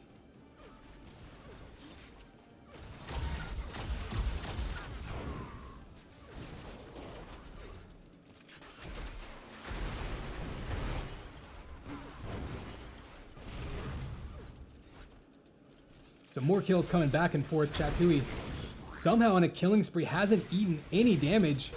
Getting those last couple kills, just been flying around the map with rockets. It's a nice efficient damage there. Putting it back up to a 3 frag lead.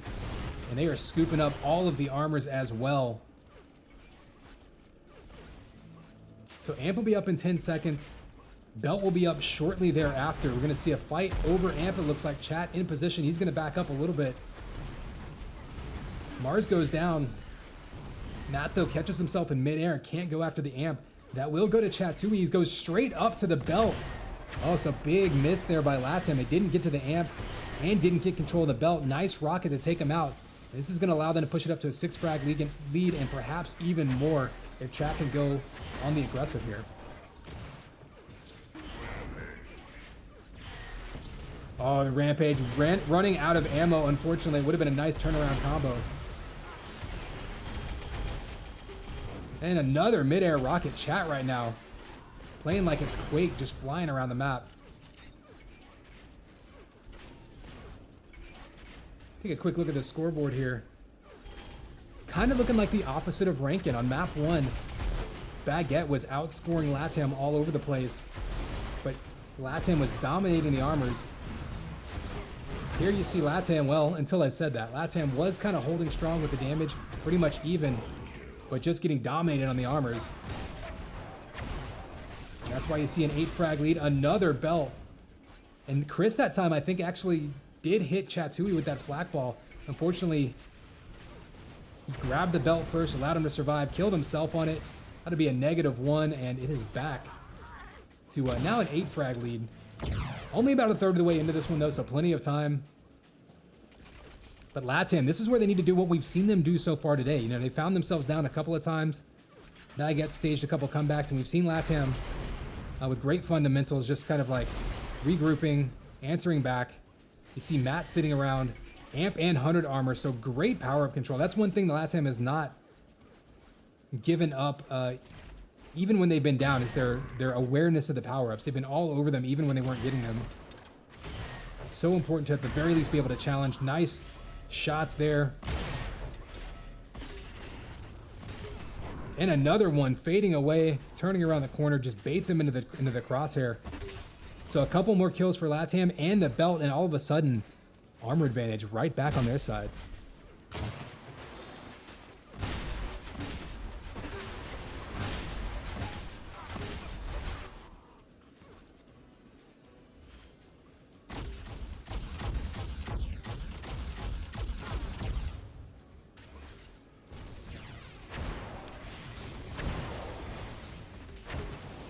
Nice combos coming out, pinning him into the corner. Oh, and Mars answers with the flak primary. Looked like he was pinned in there. Maybe going to go down with one more shot. Huge fight over that 100. Mars grabs it. You can see him fighting off LATAM. And Chat around the corner. We've seen that so many times. Both teams flanking. Just really great support on both sides across this matchup so far. Seeing one player being engaged by 2 enemies, and then their teammate flies around the corner and gets a double kill. Belt up soon. One shot would take him out. It finally happens. Matt gets the kill down to 10 HP. Somehow manages to win that pistol battle. Grab that belt. Chris is going to have the amp in his hands. So LATAM, just like that, flip power of control around. What can they do with it?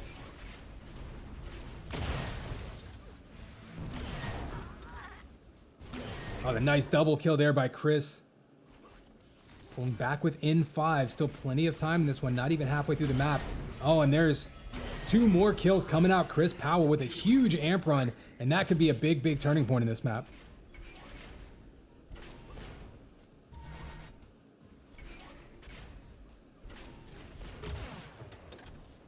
Ooh, almost eats some goo. We've seen goo come into play a couple of times already in this matchup. Matt able to rocket chat down. Mars is in position for the belt, but doesn't really have much help. Nice combo falling away, catches Chris. Don't even know if it was aiming for him. Matt kills himself and Chat. Belt is completely alone right now, and there's a foot race to it. Chatui wins it. Matt manages to grab the 100 armor, but right now everyone's going to be scrambling to restock in their weapons. Very important, critical point in the match right now. The halfway point, only a 2-frag lead. Everyone basically respawning. I think you had 3 players die right there. And everyone respawning, looking for weapons on this tight duel map that's just so tricky. You turn the corner, you run into an opponent with a flat cannon, all of a sudden you're gone. Nice patient play there by Chatui, getting the double snipe. Revenges the kill, gets the amp, answers back, and back up to a 4-frag lead just like that.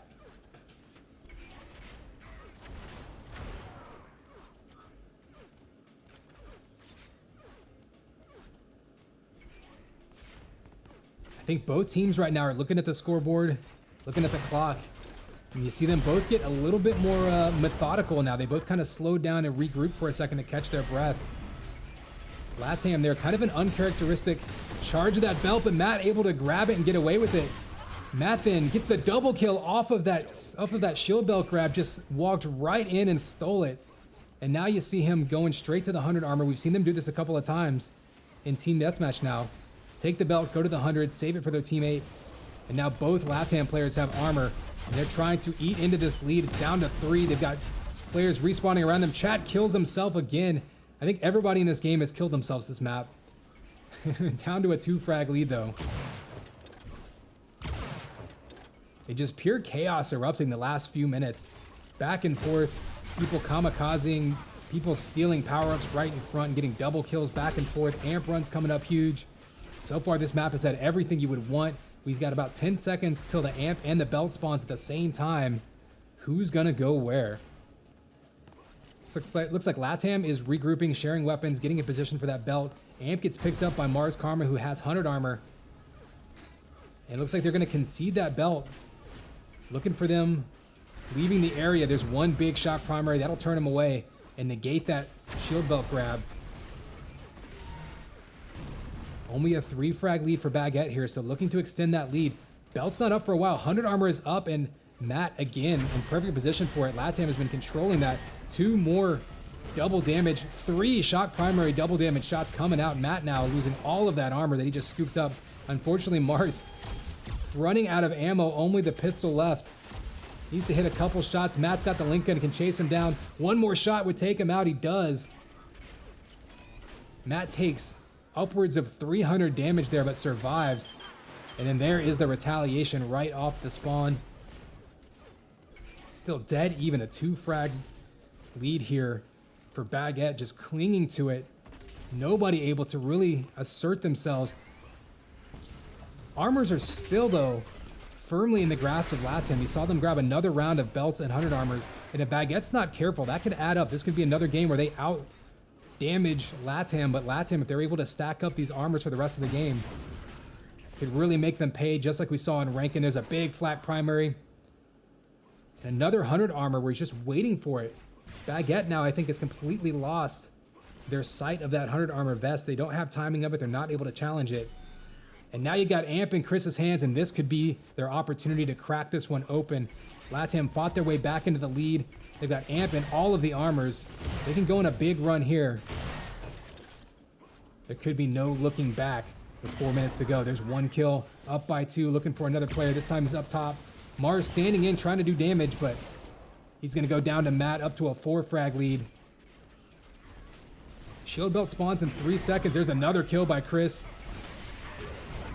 And another one. Huge amp run there by Chris, up to a 6-frag lead. And all of the armors back in LATAM's control. And look at that timing of it. They can go from belt straight over to 100 armor. And with that kind of control and now up to a 7 frag lead, this is going to be a very, very difficult task. Baguette ran with the lead for a while in this one. The last couple minutes there, right around that 5 to 6 minute mark, LATAM just snatched control of everything. We'll see if Baguette can answer.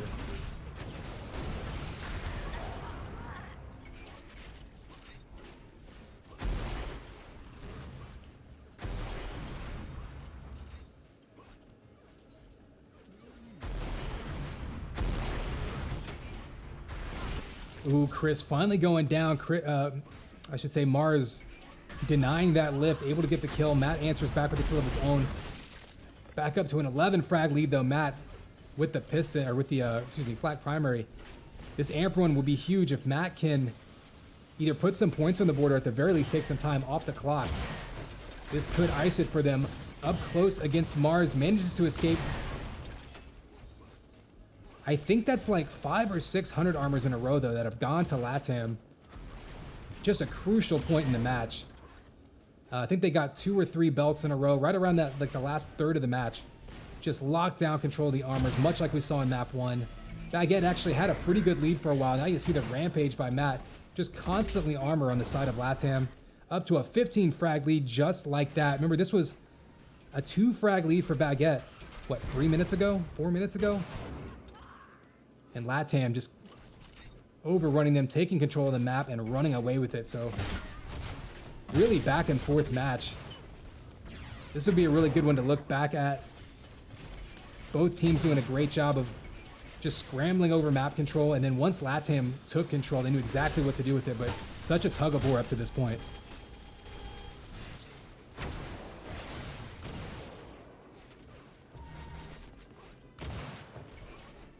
Take a quick look at the scoreboard. And yeah, you can see the armor lead now. 17 to 7, 8 to 5. Really the difference maker in the second half of this one. And not even so much the second half. The second, or the last third, is where this happened, right? I mean, I think Baguette was still in the lead at the 5-minute point. But every power-up has just gone straight to LATAM.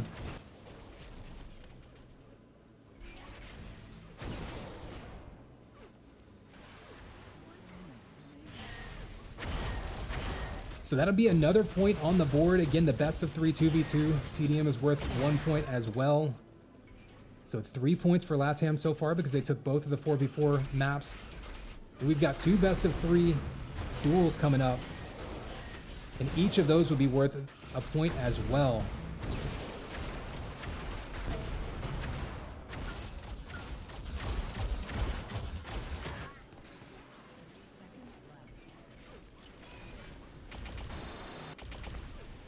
So for Baguette, for these players, should be the end of their day. Chat and Mars after a double header for them today. Remember, they played one of their early matches today.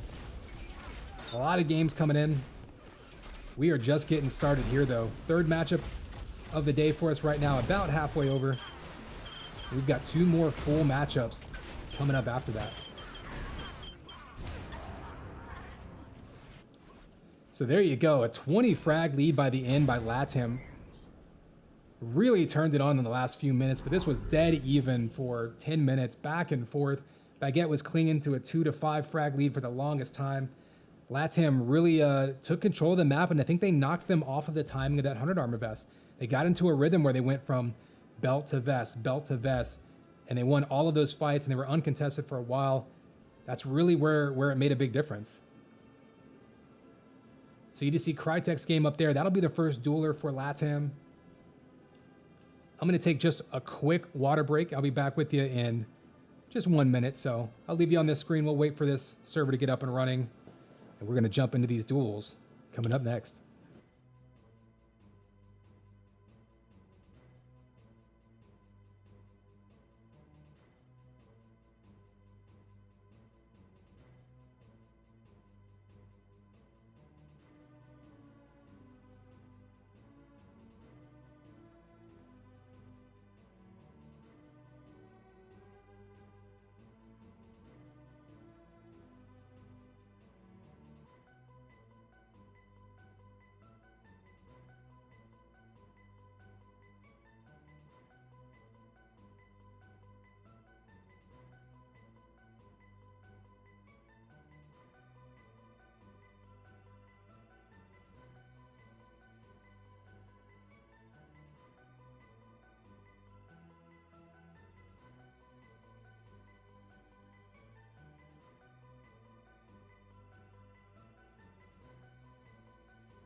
All right, looks like players are ready. Here is your countdown. 3, 2, 1. And it's game time, baby. Connex 5 jumping in. First duel of this matchup. LATAM, we saw taking the first 3 points, looking very strong in 4v4, and an exciting tiebreaker matchup on the 2v2 portion. Able to come away with it, though. In the last third of it was just dead even on that last map. Really entertaining one to go back and watch. Crytek now with the first blood. We're going to see Crytek versus Chaco. Best of 3 again will be another point in this matchup. Ooh, and the delay there by Crytek. Smart play there. He will have timing of that 100 armor. Chaco will not. So might catch Chaco getting there a little bit early next time to contest it.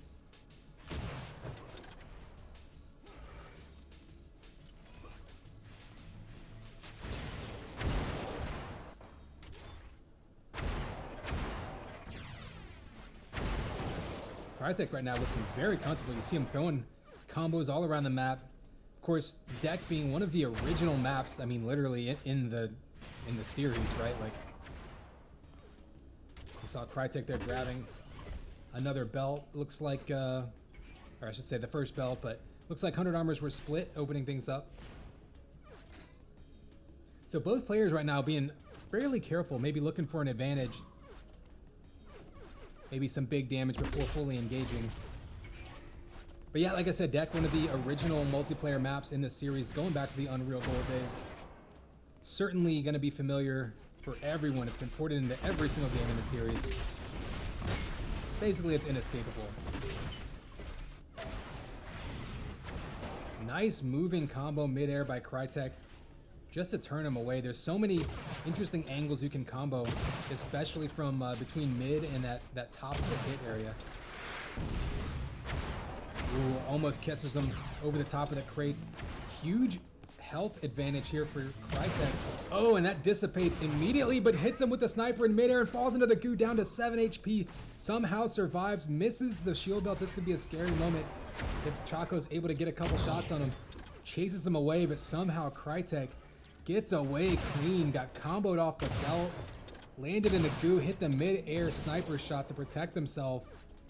Got back up, grabbed it, and somehow escaped in a matchup that has been characterized by just absurd kills. That Twitch mid-air sniper shot was great, but I thought we were gonna see a double kill there with the goo. That's just the kind of stuff we've seen in this matchup. It's just been bizarre so far. Never know what you're gonna see. Almost a shock ambush there. Chaco though, in pretty good position now with some armor under his belt. We'll go on board with him. Down by 2, but still finding his way back into control. He's got some jump boots to work with.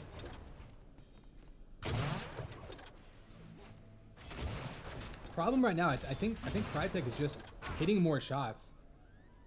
I mean, Chaco's not in bad position there. You see him come around the corner. He could have gotten one more shot on him. You know, Crytek may not have been able to challenge that belt.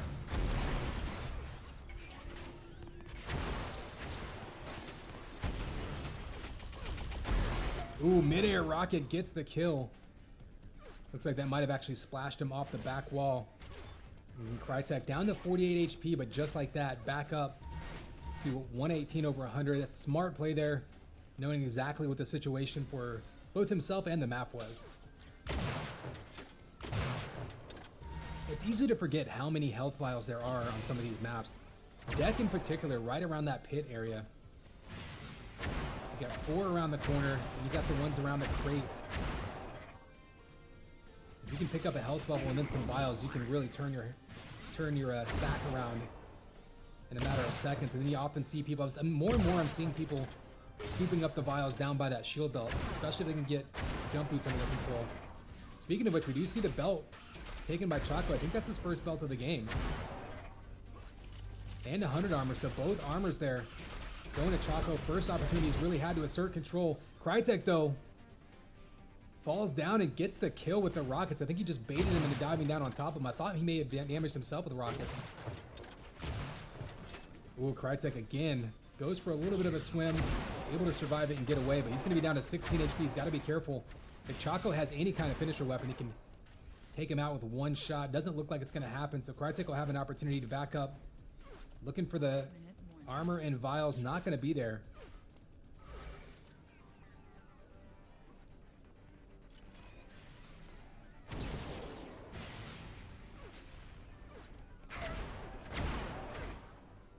And there is that first kill of the game. Chaco finally able to use that map control. He's been in position a couple times to get kills and just been outshot, I think. Nice clean grab of the belt. I say that right as he falls into the water. Ooh. I think he wanted the jump boots there. That said, I think Crytek was expecting that, so sometimes you make a mistake. It actually makes you unpredictable. I think that may have saved Chaco there. Big combo around the corner on Crytek, trying to chase him down. Doesn't want to get baited into any combos himself. He's going to pick up those vials and now play some mind games here. It's kind of a coin toss now. Who's going to go which direction? Crytek opts to basically stand still. 100 armor is up though, so that could give a free grab of that to Chaco if he wants to back up. He's down to 75 HP. He's really looking for this kill. Chase him all the way down. And now Crytek with the health advantage. Belt's not up for 15 more seconds. It's all going to be about the 100 armor. Unfortunately for Chaco, out of position. Crytek scoops it up. He's still got 7 seconds till the belt spawn, so Chaco's not going to be in great position for this. And jump boots go to Crytek. That's to give him the ability to get out of there safe and gets the midair shot. And Crytek right now in the driver's seat. He's got the belt below him. Clean grab, and once again, just so important to have those jump boots. We see that on pretty much any map that has jump boots. They're critical.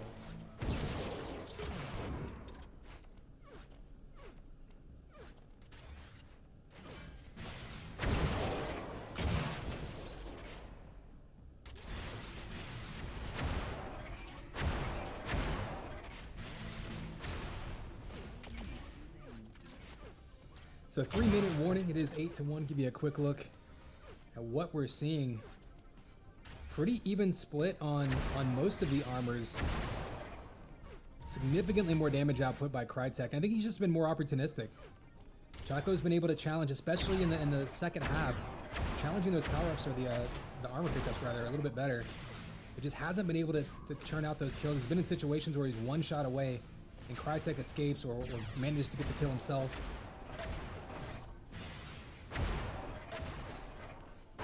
See a smart play by Crytek, keeping his opponent in front of him, keeping his back to the wall. Ooh, almost goes down to a combo there. Able to get away though there and immediately scoop up some health, and that's something we've seen from Crytek all game. Even when he goes down to less than 50 HP, immediately scoops up bubbles and vials, goes right back up. Has spent very little of this game under 100 health.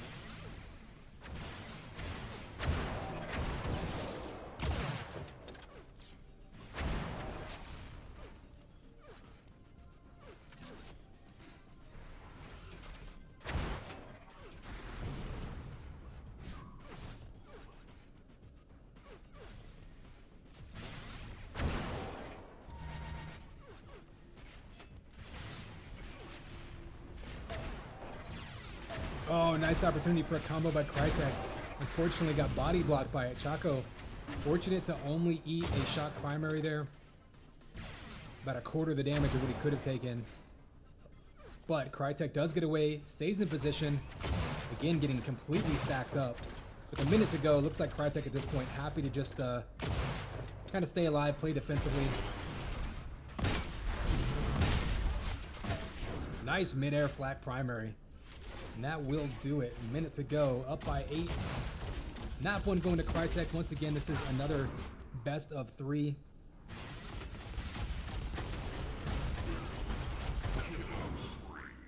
And the spawn kills coming into play. Of course, Deck notorious for how easy it is to find people off the spawn.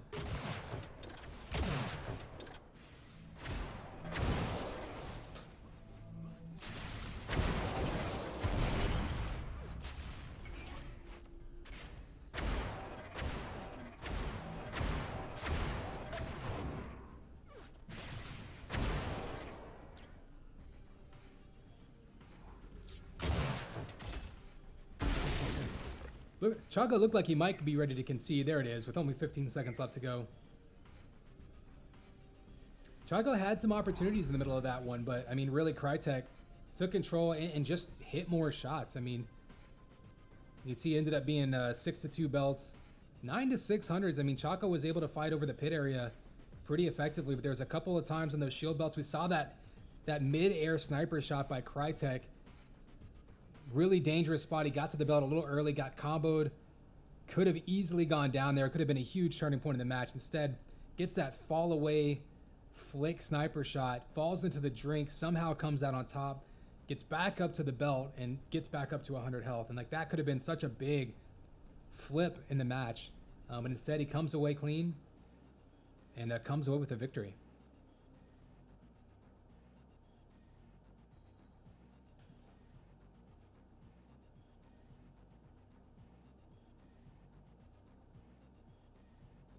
So map 2, we're gonna be on baby. Bone Bone. Of course, the UT3 remake. This is, in the way that deck is a little big map. It's not a small footprint, but it's very open. Lots of line of sight, very easy to get trapped on it. But it's not actually a tiny map. Bone Bone is a much more complex map as far as little pillars and ways to break line of sight, but it's so small. This is gonna be a pure aggression map. We'll see what Chaco can bring us. I think this probably actually plays into Crytek's playstyle even better than deck, though. We'll find out. Here is your countdown. 3, 2, 1, and it's game time, baby. ConX5 bringing you Chaco versus Crytek. Map 2, Crytek looked pretty consistent, just running the map very smooth on deck. Chaco here maybe looking to disrupt them a little bit. Bone going to be a much more hectic, medium range, kind of scrambly, scrummy kind of map. It's a map where if one player is a little bit more comfortable in it, a little more familiar with it, it can make a huge difference. Let's head over to Chaco's view. Getting that first kill, first lead of the matchup for him.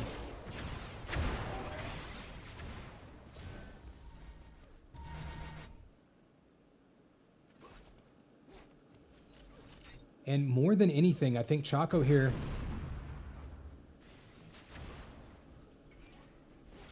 just looking to keep Crytek on the run. Doesn't want him to get comfortable. Ran out of shock ammo there. Couldn't get the combo in. Big flak primary answers back. Crytek, though, able to get that. Both players under 25 HP. Staying aggressive. Crytek down to 3 HP. Anything will kill him. Oh, and he gets baited. Crytek with a nice job defending himself. Backs up to the 100 armor. Baits him into a kill. And then gets another kill off the spawn. And this is the way this map goes. It kind of reminds me of some of the old school, like Quake style maps where you get one kill and then you're just chasing someone off the spawn.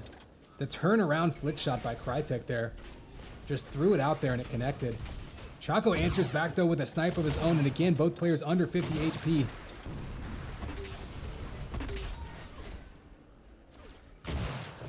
It's funny to see him walk by the goo. I think this is actually a map where Bio Rifle can come into play because of how close quarters it can be. Belts up in 5 seconds.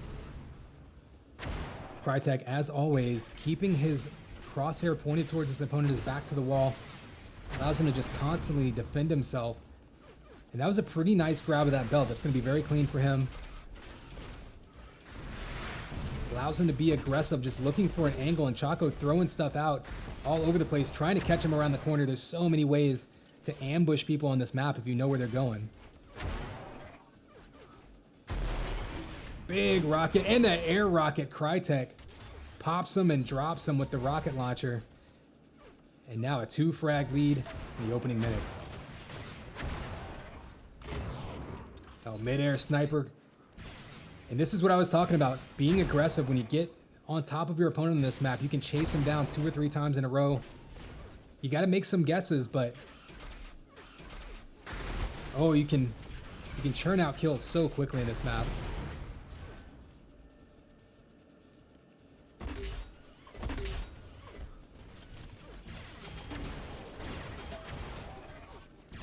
A little bit of shock juggling there. Chaco down to 37 HP. Crytek in great position now to back up into that belt. And he does have Stinger and Link. Wouldn't be surprised. No, he's just going to turn the corner and hit him with a sniper rifle. Whatever. No big deal. And you can see the map knowledge. Crytek pre-firing the spawns. Knows exactly where his opponent could be and couldn't possibly be. Allows him to cut out about half of the map. from his brain and just say, all right, I'm just going to throw rockets this way and this way. And right now, Crytek is locked in on a roll. And Chaco's going to have to do something big here. Needs to get an ambush, maybe a rocket or a combo or something. We've seen Crytek do that to him earlier. Oh, but the mid-air sniper, just the patience by Crytek. Knowing exactly where he was. You see him again off the spawn with the follow-up. Down to 50 HP.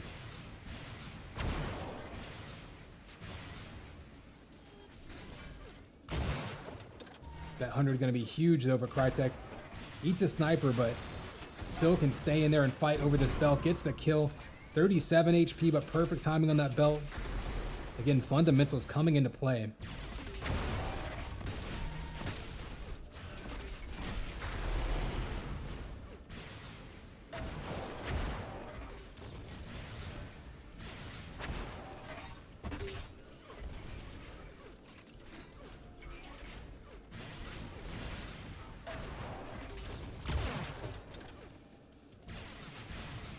So we're approaching the halfway point. Crytek right now firmly in control. We're going to take a quick look at the scoreboard. You can see every single belt going his way. 6 to 2 on 100 armors. A few hundred more damage. Chaco has been fighting him off reasonably well. It's just Crytek, once he locked down and took control of the map, hasn't given Chaco any opportunities. You can see that 10 frags in a row.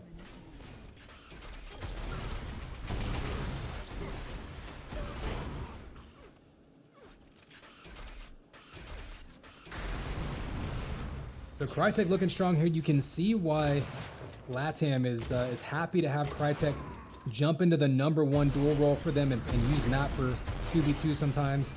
You know, all about matchups, and they were very comfortable with him, of course, jumping in, and then that'll leave Plasma to be the second dueler. So we'll talk about that when that match comes up, but Crytek here obviously looking very strong, up 13 to 1. Well positioned here to pull out the 4th point of the matchup for LATAM, who again, big opportunity to move up the rankings this week and big implications for the seedings for the playoffs at the end of the season.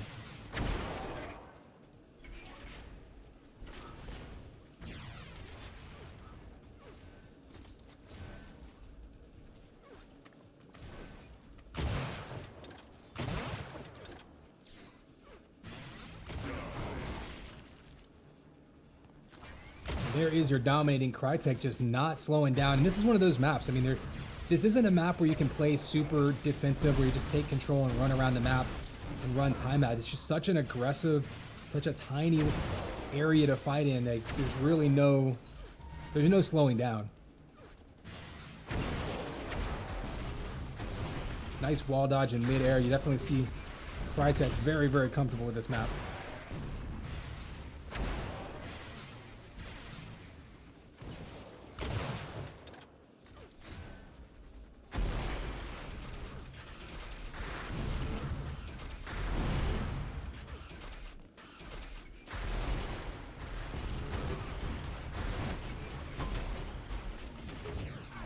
Oh, the nice midair snipe, popping him up off of that lift jump. Such a dangerous map to go airborne. There's so many lifts and there's so many jump pads. When you're in the air like that, though, you know, UT3, where this map was developed for, you have a lot more air control. In this game, I feel like it's even more dangerous. Just kind of a sitting duck, floating around, just asking to be sniped. We've seen a lot of air rockets on this map as well. Just gives you so many opportunities for highlight reel kills.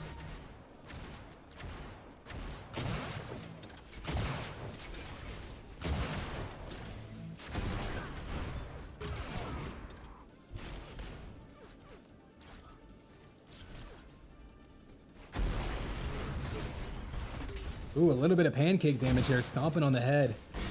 We saw the bio rifle pancake combo kill earlier in this matchup. Was hoping we'd see another one. Chaco right now, I think, is looking for the moral victory, just wants to end the killing spree.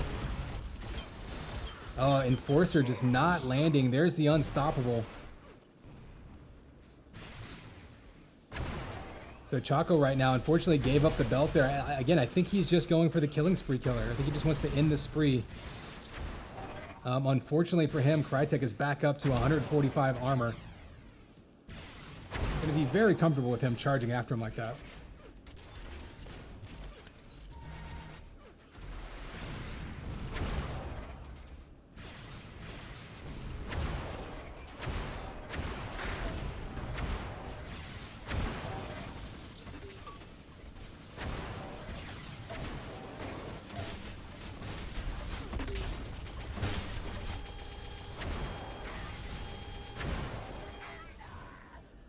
And there it goes. Chaco finally chases him down with Link. Actually gets another kill off it, so less than a minute to go. Chaco again. Maybe, wanting a little bit of retaliation here, a little bit of revenge.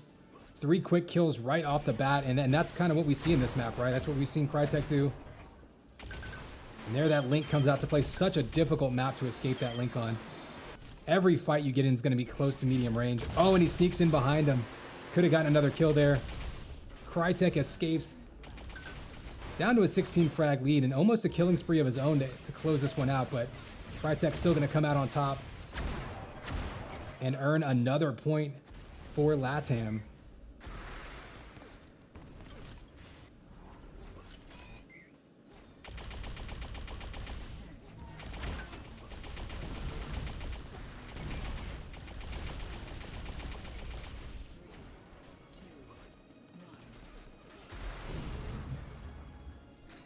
So a strong finish there by Chaco, but a little bit too little too late. Crytek looking awfully solid. Look at that 9-0 belts. The timing and the discipline by LATAM is really been this, like, the standout feature that I'm noticing this week. Every game type, every player, they're just on top of their positioning and their timing. So there you go. Duel number 1 of 2 down for these two teams. Presume they're going to stay in the same hub. I believe Plasma will be the last dueler. Plasma and JSK. I believe those are the players coming up. I'm going to take a quick bathroom break. Be back in just about a minute or so. Let these guys get up and running, and we should be jumping into this last match of the matchup in just a couple minutes.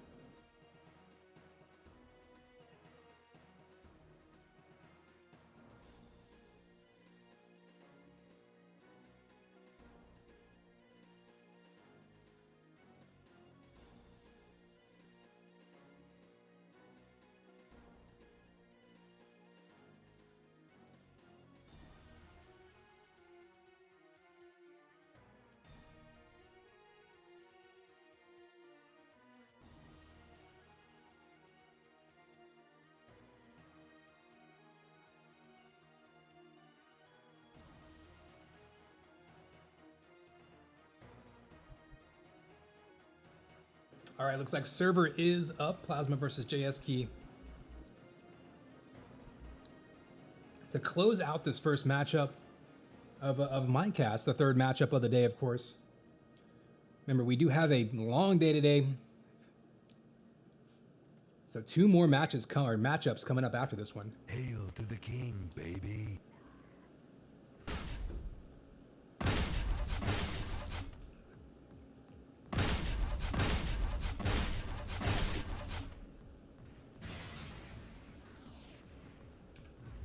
Plasma maybe having to restart. So we'll take a quick look while we're at it. Of course, we're about to close out Baguette versus LATAM here. We do have All-Stars versus Sons of War. Big matchup coming up right afterwards. Sons of War has been climbing the rankings, looking very strong. We saw them taking out DW earlier in the day, putting a bunch of points on the board. You see them putting, a 4 spot up. Another opportunity with the doubleheader for them. If they can take any points off All-Stars, that would be huge. And perhaps a preview to some later playoff matchups coming up as well. Then after that, we're going to play a makeup game, Mesa versus Shooksters. They were supposed to play last week, had some scheduling conflicts. That'll be our late game. So still 2 more matchups coming up after this one. All right, bring you back into the server. We've got JSK and Plasma both in here, getting warmed up, ready to go to close out this third matchup of the day. LATAM so far, all 4 points going to them, really climbing the rankings today on their side as well. And as we start closing out this season, again, UTProLeague.com will be the website, has all the info. Do keep in mind, Not every team has played the same number of matches, of course, so total point rankings there are still subject to change, but as we get these last few weeks in, you're going to see them take shape. And start to see some brackets, some bracketology coming out. Start as far as predicting matchups, start to see who's going to play who in the playoffs, who's going to get seeded where.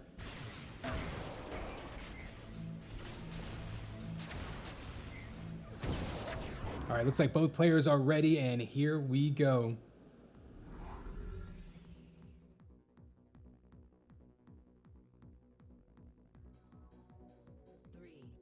All right, countdown coming in. 3, 2, 1. And it's game time, baby. Connex 5. Closing out LATAM versus Baguette. We've got Plasma versus JSK map 1. Again on Bone Bone. Not often that you see this map picked directly. We usually see it as a tiebreaker, if anything. So hyper-aggressive map. Makes me wonder if one of these players has a preference for it. Plasma coming in now. Remember, we saw some strategery there. LATAM sometimes will play Matt in 2v2, sometimes in duel. This time they opted to play him in 2v2. Took the points there. Crytek bumped up to their #1 duel spot. Plasma taking the #2 duel spot. Trying to secure that 5th and final point. JSK trying to get Baguette on the board. This has been a long day for them. Remember, this is their second matchup of the day already. Cool, almost eats his own flak in midair. Would have been a neat parlor trick. But he's fun at parties. Oh, the nice dodge there by Plasma. You saw him going off the wall, staying out of, really off the ground more than anything. Couple quick shots, and there is the kill with the shock rifle. So Plasma on the board. 2 to 1 now. Oh, JSK almost ate a big combo. You got to be careful going up jump pads in this map in particular. Kind of what we saw last game, actually. Just, you're so vulnerable anytime you're in midair on this map.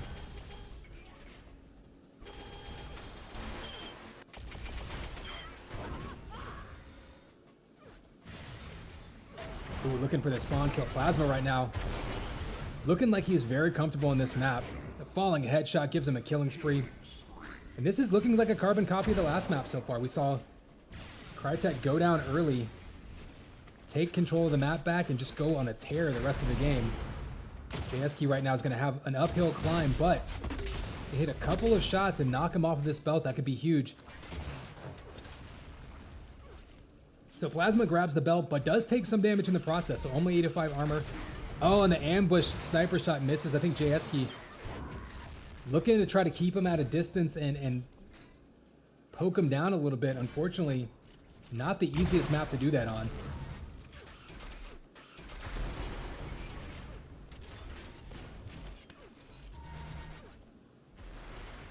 So let's go on board with JSK, see what it looks like from his perspective. He's going up against a Plasma who has basically triple his health at this point. One rocket coming out. I think rocket ambushes could be his best bet here. Oh, but it takes so much prediction to know exactly how players are moving around this map. Like I say, this is a map where if there's any difference in comfort level or knowledge or experience on it, it really gets amplified just because of how fast-paced it is. Nice rocket ambush there, does about 100 damage. That'll take off most of Plasma's armor, and the follow-up flak ball. Unfortunately, Plasma able to back up and grab that shield belt again. If JSK can get control of this 100, it could really go a long way, but he's being chased off. Plasma taking him out. So you saw there, JSK actually doing a pretty solid job breaking down Plasma's armor. But Plasma at that point, solid control of the map. All he did was just back right back up into that belt, headed straight over to the vest, beat JSK there to it, killed him, and then took some damage and went right back up to 100 armor. And that's just the way he's been running the map. See the air rocket there down to 0 armor, but back up to 50. You can bet he'll be heading over to that 100 armor in just a second. This could be an opportunity though for JSK. Only 50 armor, no extra health. A couple of shots could take Plasma out here. A couple of rockets, that's all it would take. Ooh, patience there. So I'm waiting for him to land. Doesn't get it, but down to 25 HP. And JSK just can't hit the final shot he needs. Plasma with 25 health stands in there, grabs the belt. And when you get a kill on belt, you almost get a free 100 armor because of how close it is. That's something that's a little bit kind of unique about this map as well. Is since it's so small, once you're in control, it's much easier to run all of the pickups than it is on some of the bigger maps.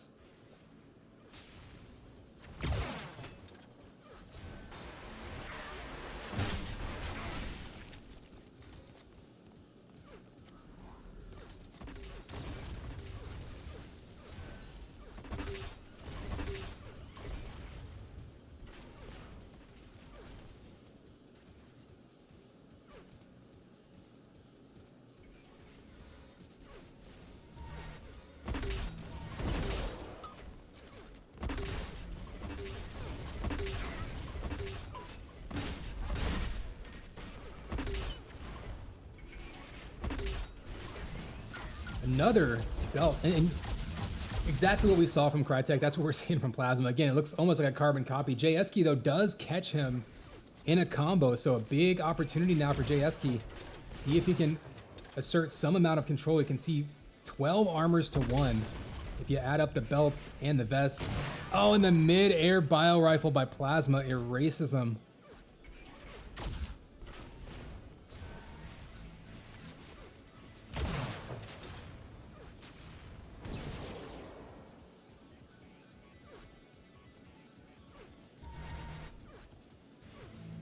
Ooh, big combo. And again, map knowledge right now. JSC's got to feel like every corner he turns, Plasma's just waiting for him.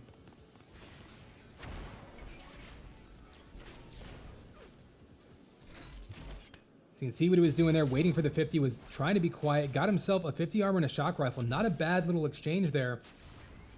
He will give up the belt. If he can catch him, oh, just slightly off with the timing there.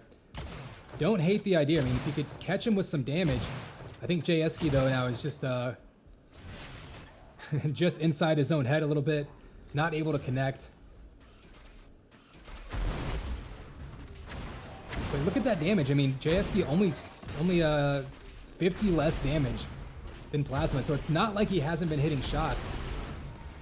Plasma's just been completely in control of the map, and like I say, every corner JSK turns, it seems like he's getting damage down. Now, this time he does have an armor advantage for the first time in a while. He's got 83 facing off against 32. If he can force a fight right here, there's one flak ball, does a little bit of damage.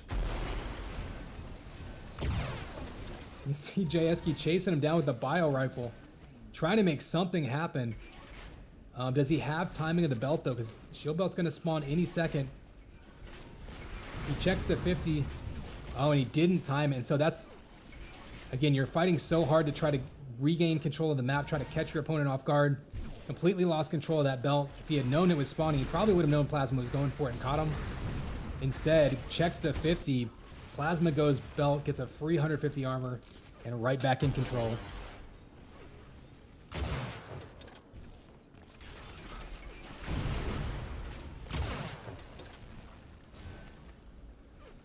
So coming down to the 2-minute warning of this one, looks like Plasma's going to come out on top.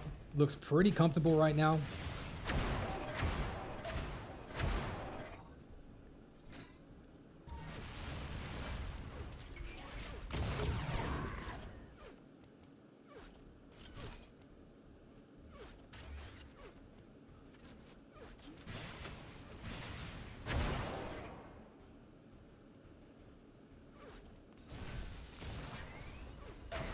You can see actually playing a little bit defensive now, just sort of running out the clock.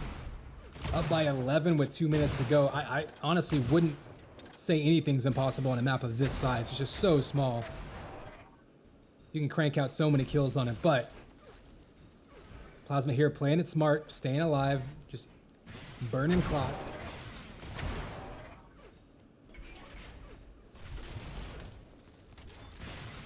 Ooh, big combo, splatters him right into the wall. Wasn't even a crater. I don't even think he hit the ground. Just, that looked like a Dark Messiah of Might and Magic kill where he just kicks someone into a wall of spikes, just blasts them there. So the crash test dummy kill on JSK to close things out. Gets him a killing spree, up by 12. Plasma gonna earn a 1-map lead and be 1 map away from a sweep for LATAM, taking the 5th point this week. JSK will have a chance on another map. The standing headshot. just to add a little exclamation point.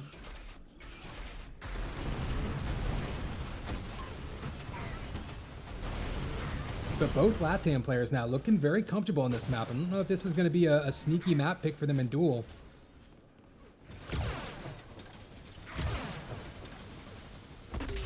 Maybe something to keep an eye out for. Yeah, 20 seconds to go though. Map 1 going to go to LATAM. Of course, we've got SOW versus All-Stars following this map, or match up. And then another matchup after that to close out the day. So a long time left to go here. Definitely settle in. Don't forget to hydrate. Don't forget to bring a towel.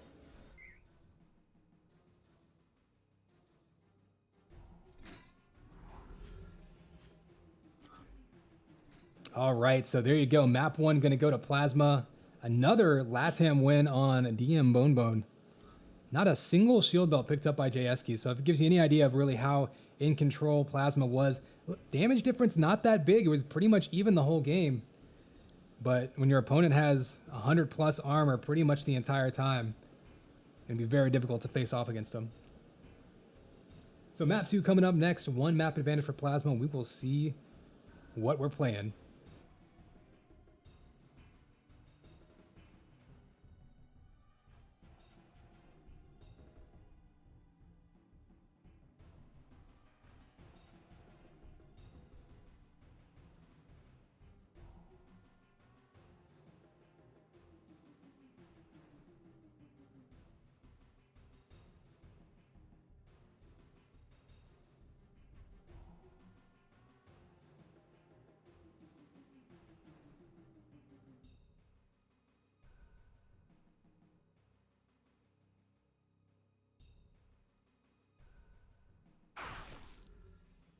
Hail to the king, baby.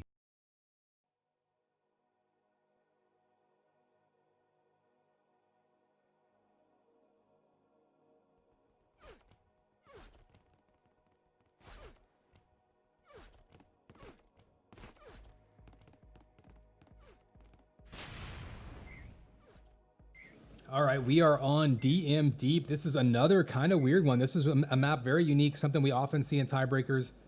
Very, very map knowledge dependent.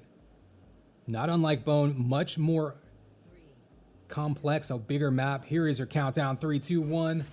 And it's game time, baby. Connex 5, bringing you map 2. We just saw Plasma running things on Bone. We're here on DM Deep.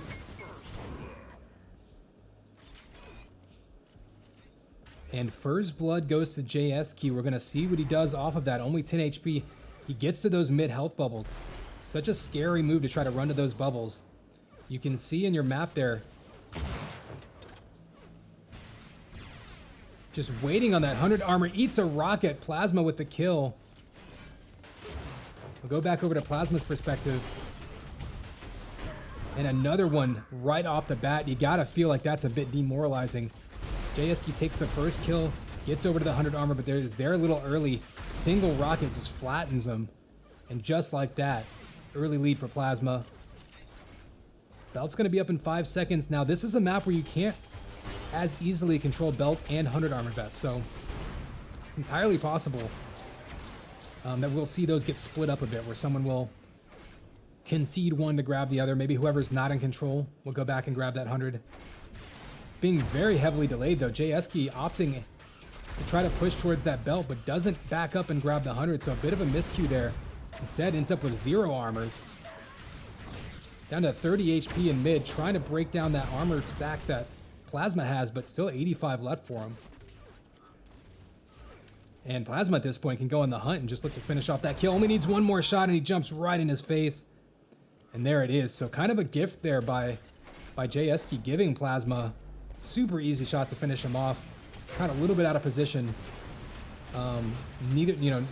Not challenging that 100 armor. He does catch him going to the next one though. So JSK manages to pull off the clutch kill and gets mid-air flaked. Plasma just hurls him a flak ball. Back to a 2-frag lead, and Belt still in Plasma's control. It's a dangerous area to be dancing around. You can get knocked off the back by flak or shot combos. Plasma has both of those. Manages to get the kill kind of the old-fashioned way. Oh, and the flak primary juices him to a fine mist, earns himself another 100 armor. And JSK now definitely on his heels after the opening minutes.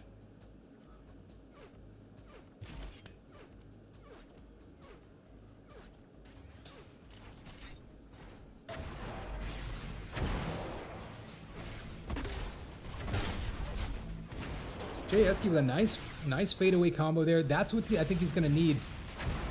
Looking very similar to Bone in that Plasma is kind of picking his spots, being aggressive. If JSK can bait him into a combo or two, there's a big damage opportunity right there. Plasma down to 43 HP. JSK trying to finish him off with Bio Rifle. Oh, and as usual, Plasma, great discipline on the timing there. The flak ball bounces him up. The sniper rifle doesn't finish him off, but does turn him away. And Plasma right now just rotating around the map, looking for health. But that armor is going to be a huge boon to him. So JSK had his opportunities there, but just couldn't quite finish him off. Plasma answers back with the flak to snipe. Finishes off the kill, and now it's a 5-frag lead. With what could have been a big turnaround right there.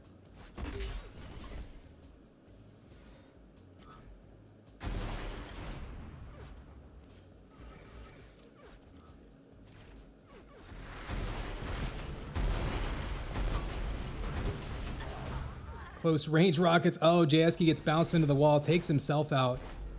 So it's a 6-frag lead, down to 1 frag for him. Luckily for him, he still had 2. So if you're gonna kill yourself, mathematically it doesn't really matter. Like if you look at the scoreboard, if you're down by 6, you're down by 6. But you hate to go from 1 to 0, and you really hate to go from 0 to -1 by killing yourself in a duel. So at the very least, he has that going for him. Follows up, gets the flat primary kill. Back on the board with 2. Looking for that 100 armor that's going to spawn any second. He's going to go after Plasma. Interesting move there to go after the kill. Misses the jump back. I think that's going to give Plasma time to take a shot at him. He doesn't hit it. So JSK, oh, dangerous move. Goes for the mid health bubbles. It's just so predictable. If someone knows that you're weak, you can bet that they're going to chase you down there. Goes right back for them. And Plasma just predicts them perfectly. Makes him pay. Not a huge armor lead. I mean, only 9 armor left for Plasma after that, but it was all about positioning at that point. 5-minute warning. So belt up in 3. JSK ambushing him with the link. Not a bad idea. Got him down to 59 HP. Unfortunately for him, Plasma scooped up the belt mid-fight, and that's going to give him a huge advantage. 100 armor is up as well, and this is going to look a lot like earlier in the matchup where Plasma was able to get to the belt and then go right back over to the 100, and now both power-ups in his control. JSK is going to be on the run and not a whole lot of tools to work with. We did just pass the halfway point of this one. Remember, Plasma taking Bone map 1, so looking to finish things off. If he can hang on here, that'll be a perfect match for LATAM. Throwing 5 more points on the board. Baguette looking to end a long day. Hopefully putting a point on the board here in this matchup, but they do need to win this one to force a 3rd map tiebreaker. Still some time for JSK if he can just manage to do exactly what Plasma did to him, which is bait him into some big damage. Up to a 9-2 lead. Oh, Plasma lagging off the side of the map. Actually, it looks like both players lagging. Did the server die on us?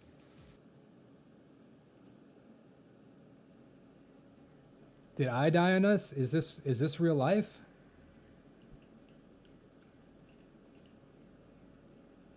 Is anything real anymore?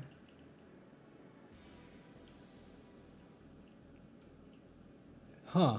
I don't know if the hub died or what. Give you a look at the scoreboard. So let's just say 3:30 left on the clock, 8-2. Yeah, I guess the hub died. It certainly looks like I'm getting disconnected from it.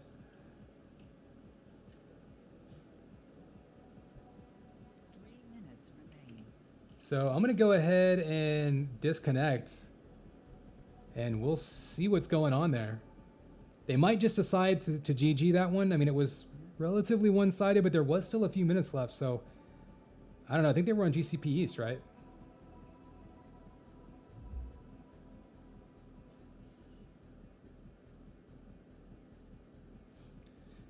So fun times with video games on the internet. Telling you, you put anything on the internet and you never know what's going to happen.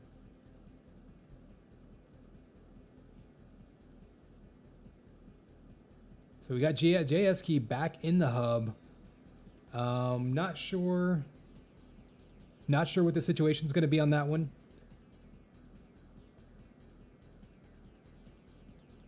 It was a pretty big lead, but there was about 3 minutes to go. I mean, maybe 3:30 on the clock.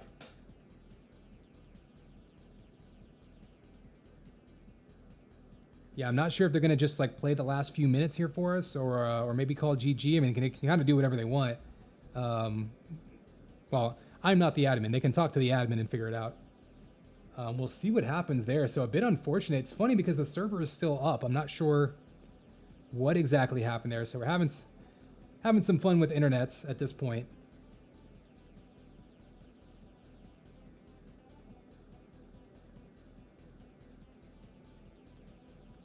It was funny. I actually thought Plasma was the only one lagging there, and just like sitting there completely stacked up right in front of the belt and just waltzing right off the map. I mean, it looked really surreal. It looked like something you'd see from a like a horror film, right?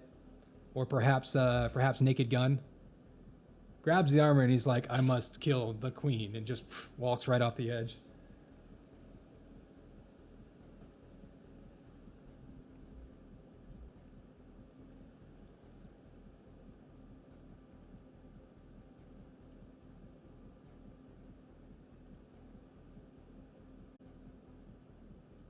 Well, I don't see either